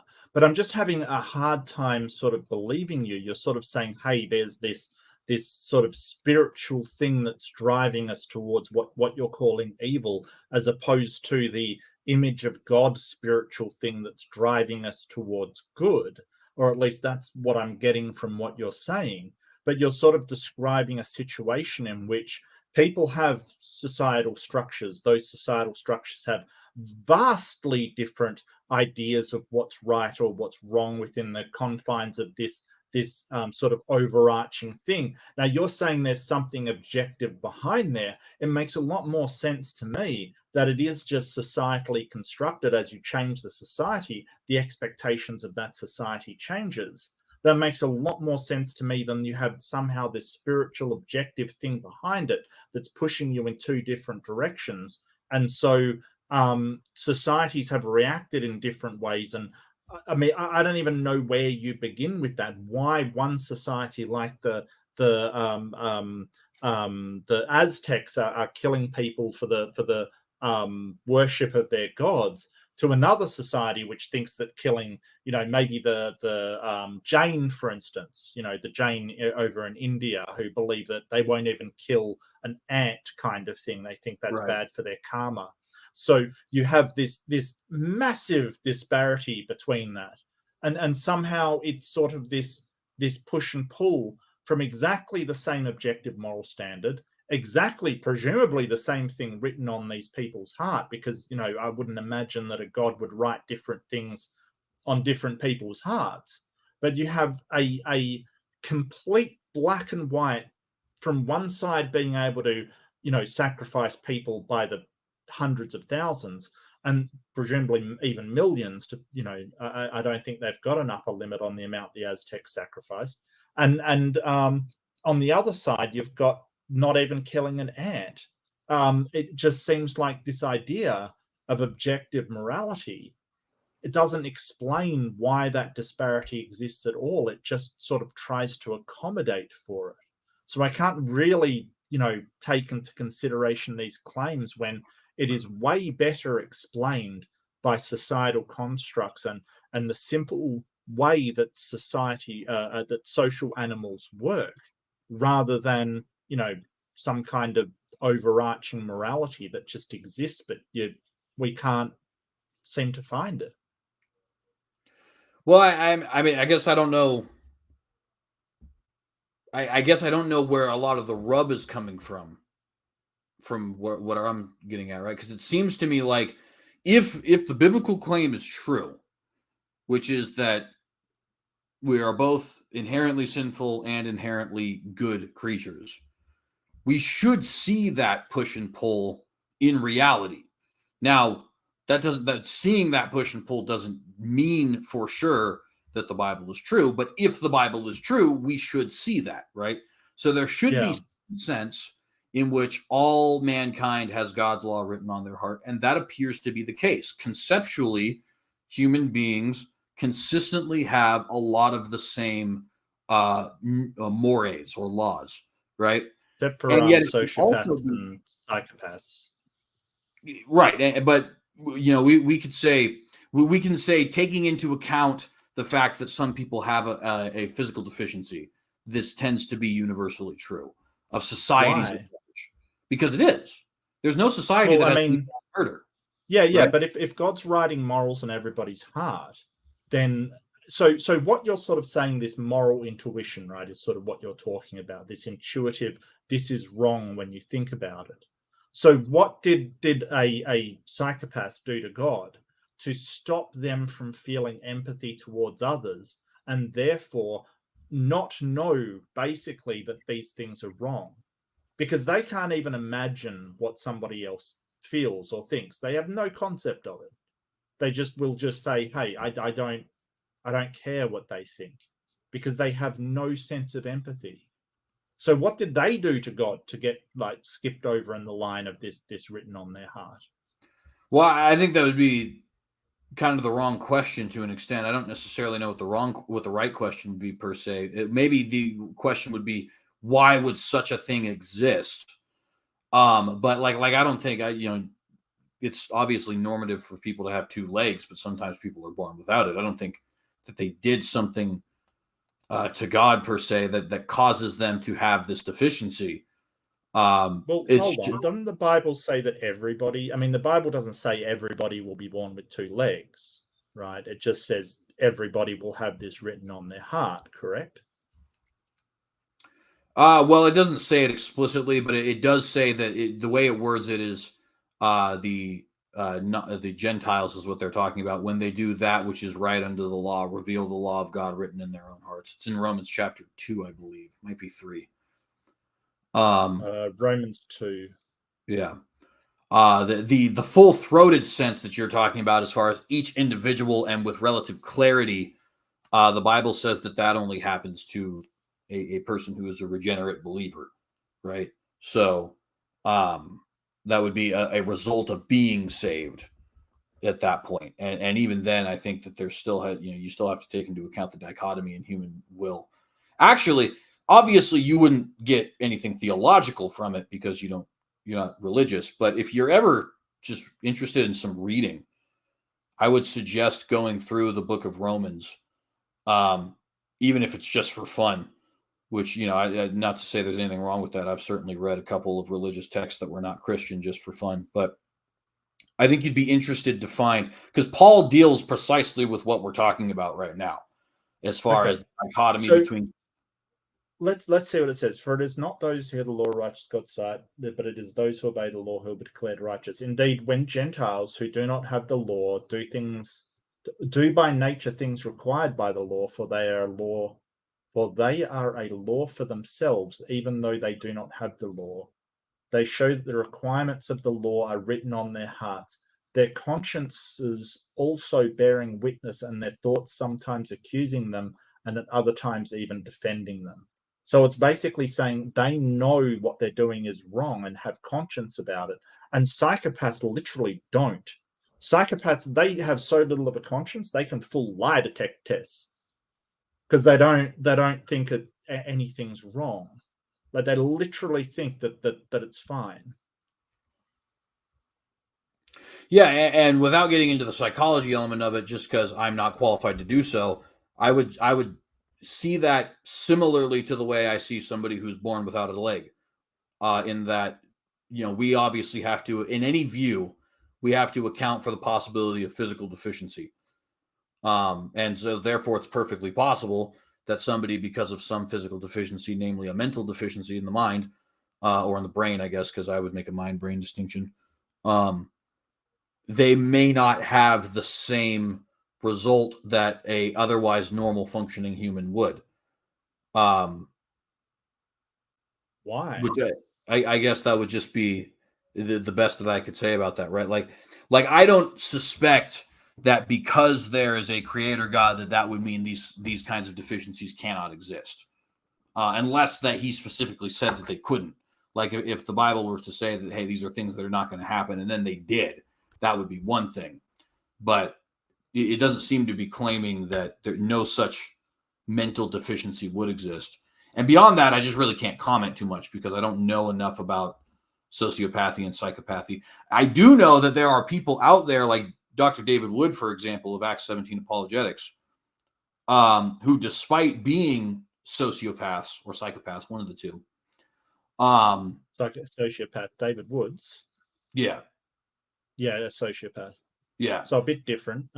So the difference between them is so they have no emotional empathy. They have a lot of cognitive empathy, so that they have a lot of ability to see other people's behavior and read them really well.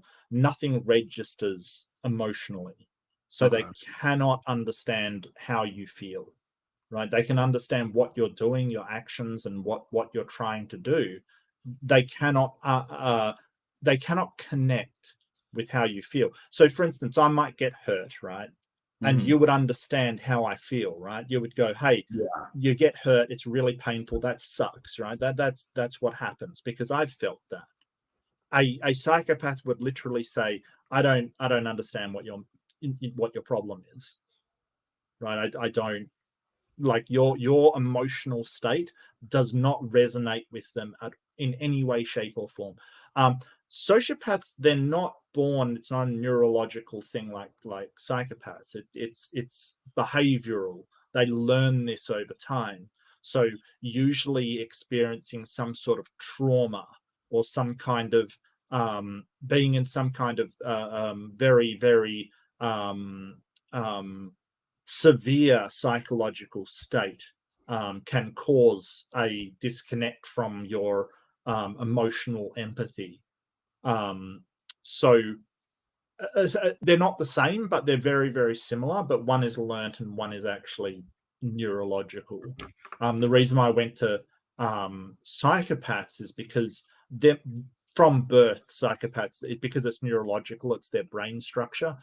They literally have no sense of empathy. They cannot connect with anybody else. And I kind of see it as not their fault. I mean, presumably, in your view, God made them like that for some reason. Well, actually, yes. Being a Calvinist, I think that God has foreordained everything for some purpose. I don't necessarily know what that purpose is, but to a certain extent, that would certainly be true. But yeah, I would say to get back to the question, though, as far as if we have a universal morality written on hearts, why would it be that some people seem not to have that? I would just say accounting for deficiencies that arise from some sort of a physical problem. This is something that will be true. I think I have to clarify. I don't think it's that they don't seem to have it. They literally don't have that. Well, I mean, it depends what you mean written by their heart. And I have problems with this statement because, so written on your heart, this is the thing. It has to be some sort of metaphor, right? With what we understand the heart to do, it has to be metaphorical, because your heart doesn't actually make any decisions. It doesn't do anything. I know that you feel stuff in your heart, but we know that that's adrenaline pumping your heart faster. We know that the effects of adrenaline make your heart beat faster, and therefore we say we feel it in our heart. But it's not actually like, the heart doesn't make any moral decisions. It doesn't make any decisions at all. It is simply a pump for pumping blood around your body. So unless you mean, and I'm not, like, don't get me wrong, I'm not trying to be insulting, I'm not trying to be pedantic. I just, when you say written on your heart, unless you mean it's been told to you in some form in your brain, and you're using written on your heart as a metaphor, Right. I'm not sure what you're sort of alluding to with the heart. And so maybe me clarifying what you mean by that will help. So I guess written on the heart, if I could explain it in the most literal way, would be to say that, like, how would I want to put this? There is I want to make sure I'm wording it without any sort of a metaphor or anything like that. No, that's fine. That's fine. So I would say, I think written on your heart would mean, at minimum, it probably means something along the lines of these things become somewhat intuitive or natural. And in a full sense, I would say, because there are two different senses in which the Bible uses this. There's the sense in Romans 2, which is more general, and there's the sense you'll find in Jeremiah 31, which is a little bit more specific. So at the minimum, I would say it's that these things are to a certain extent intuitive. And at its max, I would say that these are things which are sort of like a fundamental part of your personality, right? Where it's like you want to do these things or not do these things, depending on if it's an odd or an not. From something that arises from your own will. So written on your heart, you could say, is a way of saying naturally arising from your will. I think would be the best way to put it. Okay. So do you see that as a product of the brain, or do you see that as a product of maybe a soul, or where do you see that coming from? That can be kind of a complicated question, I'll be honest with you, because I tend to think it's more of a product of a soul, but I also think that the brain has something to do with it, right? Like, I think the brain could potentially operate as a conduit for all the things that we could kind of consider soulish. And there's other things I feel about this as well, not to derive on them, but like I tend to think that humans are generally artistic, and that's a result of soulish, quote unquote, qualities of ours. But I don't think the brain is completely irrelevant in that situation. I think that the brain, like I said, I would not be surprised if it operated almost as a conduit for that, or maybe you could say as a motor or a database, or how exactly it works, I'm not sure. If we were not soulish creatures, like I don't believe animals have souls, I think there'd be elements of it that kind of replicated it, because they're clearly animate creatures with a level of self-awareness. But animals can do art, right? Elephants can paint and stuff like that. Yeah, exactly. Or how dogs are like incredibly sympathetic, or probably empathetic is probably the better word. Yeah. So I think that there would still be a limited extent to that being, like I said, animate, and at least to a limited extent self-aware creatures, but it wouldn't be to the human extent, where we seem to be absurdly philosophical, artistic, moral, etc. Well, I don't know. I have all the artistic ability of a rock, to be honest with you. I mean, I can't. I'm very good at logic and things like that, but I'm not very good at art. I think some elephants would beat me on. So I think it all depends on the humans. And quite frankly, sometimes I do think that some humans are lacking logic to the point that animals are sometimes better. I've seen crows behave more rationally than or logically than humans sometimes, so it's I don't know about that one, but yeah, no, I get your point that there is a cognitive difference between humans and other animals. I do understand that, sure. Yeah, and so the other element though is like if you didn't have the brain, I mean nothing works. Period. Right? Sure. I mean you just have a body. In fact, you might even have a living body if your brain dead, but it's living in the most technical sense you can possibly imagine. Right. So yeah, so it's a little complicated, but I would say probably ultimately deriving from the soul, but I don't think the brain is irrelevant or even of small importance. I think it's probably of very significant importance. Um, how exactly that works, I wouldn't necessarily know. Well, and here's one other thing I would add. I am a dualist, and I take the dualist thing literally. If you're not aware, monism is the idea that we're either one substance or the other, but we can't be both. So in substance in this philosophical sense. So are we simply the physical, the material, or are we simply the spiritual? Right? Physicalists would say we're physicalists. Certain old Gnostic groups like Docetists would say we're spiritual. I don't know how they can even make that argument anymore. I think that's largely just died. Yeah, and for good reason, because it's I mean, especially when you have situations like Phineas Gage, it's like that's completely impossible. Right. But I take a dualistic perspective where I think human beings are kind of fundamentally made up of both. I think that we do have spirits, we do have souls, and also you don't have, people talk about like disembodied spirits. I struggle to know what exactly that would look like. To me, it's almost like gas without the car. It's like, okay, I mean, yeah, it's there technically, but it's not doing anything. Well, I mean, you can have gas without a car. That's not a problem. Yeah, that's what I mean. Like, it is there. It's just, it's not like it's a disembodied car. The function of the car is no longer present if both of those things are not together. Oh, I see. Yeah, I see what you mean. Yeah. Okay. Okay. Well, I mean, I would certainly disagree with that. I do apologize. It's getting on. I probably should leave it to sort of, getting on to 3 hours, which not your fault. I was really enjoying the conversation, and totally good. We can certainly pick it up again.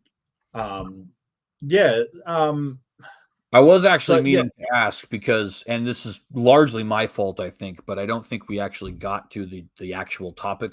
We did kind of, but not as much as should have. Yeah. So probably not. Yeah, that's okay. Would you be willing to do like a part 2 some other Monday down the road? I keep my out of house conversations on Mondays unless it's an open room, so that's why it would have to be my Monday, which I think it's probably your Tuesday actually. Correct. Yes, that would be my Tuesday. Yeah. So yeah, I mean, if you'd be willing, I certainly appreciate it. And also, not that you don't already know this, but feel free to use this content however you like. Oh, thank you. I appreciate it. I usually record it. This one I didn't. I don't know why. I assumed I could just download it. But thank you. I really appreciate that. I was actually going to ask by the end of it, so that's great. I think it's sort of productive, and I feel like we spend a lot of time on hypotheticals and not actually a lot on like, for instance, how my moral system operates. So maybe we can go a bit more into how I would classify my morality and where secular humanism is coming from, because we didn't really touch on secular humanism at all and mostly focused on sort of your religious aspect. And I sort of getting to the end, I am conscious of that I didn't answer a lot about secular humanism. It feels slightly unfair that I get to grill you on Christianity and how objective morality holds up, and nothing on secular humanism and subjective morality holds up. Or relative, morality holds up. I promise I'll allow more time for that next time. I think that's only fair. Well, and I appreciate that, and hopefully people did get a lot from this. I have a feeling they probably did, because these conversations are always good, I think. I mean, there's not very many people that I can just talk with for 2 hours and 45 minutes and then say, hey, you want to go again? So, you know what I mean? So I definitely appreciate all that. But since we are going to go ahead and shut it down, is there anything you'd like to add as far as like sort of like finishing thoughts or anything like that? And take as much time as you need, but finishing questions, anything like that, things for us to ponder. You know what? I think one thing I'd like to leave is that I would like there to be an objective morality. Morality's hard. I would like there to be an overarching objective thing in the universe to tell us what is right and what is wrong without any kind of gray areas and without this kind of interpretation that humans do. I don't think that exists. As much as I would like it to exist because it would make things easy and simple, I don't think it exists. And so it isn't that I want to deny the Bible. I want to deny objective reality. I just, from my experiences and what I observe and what I see, I think that is, and people sort of all claiming objective morality and never agreeing on what it is. That I don't think objective morality is out there. So that's not to say that morality isn't incredibly important. It is. It's incredibly important for us to have morality, what we ought and ought not to do in society. People say, oh, well, it's meaningless then. Of course not. Just because the law we made up doesn't mean that's meaningless. It's very meaningful.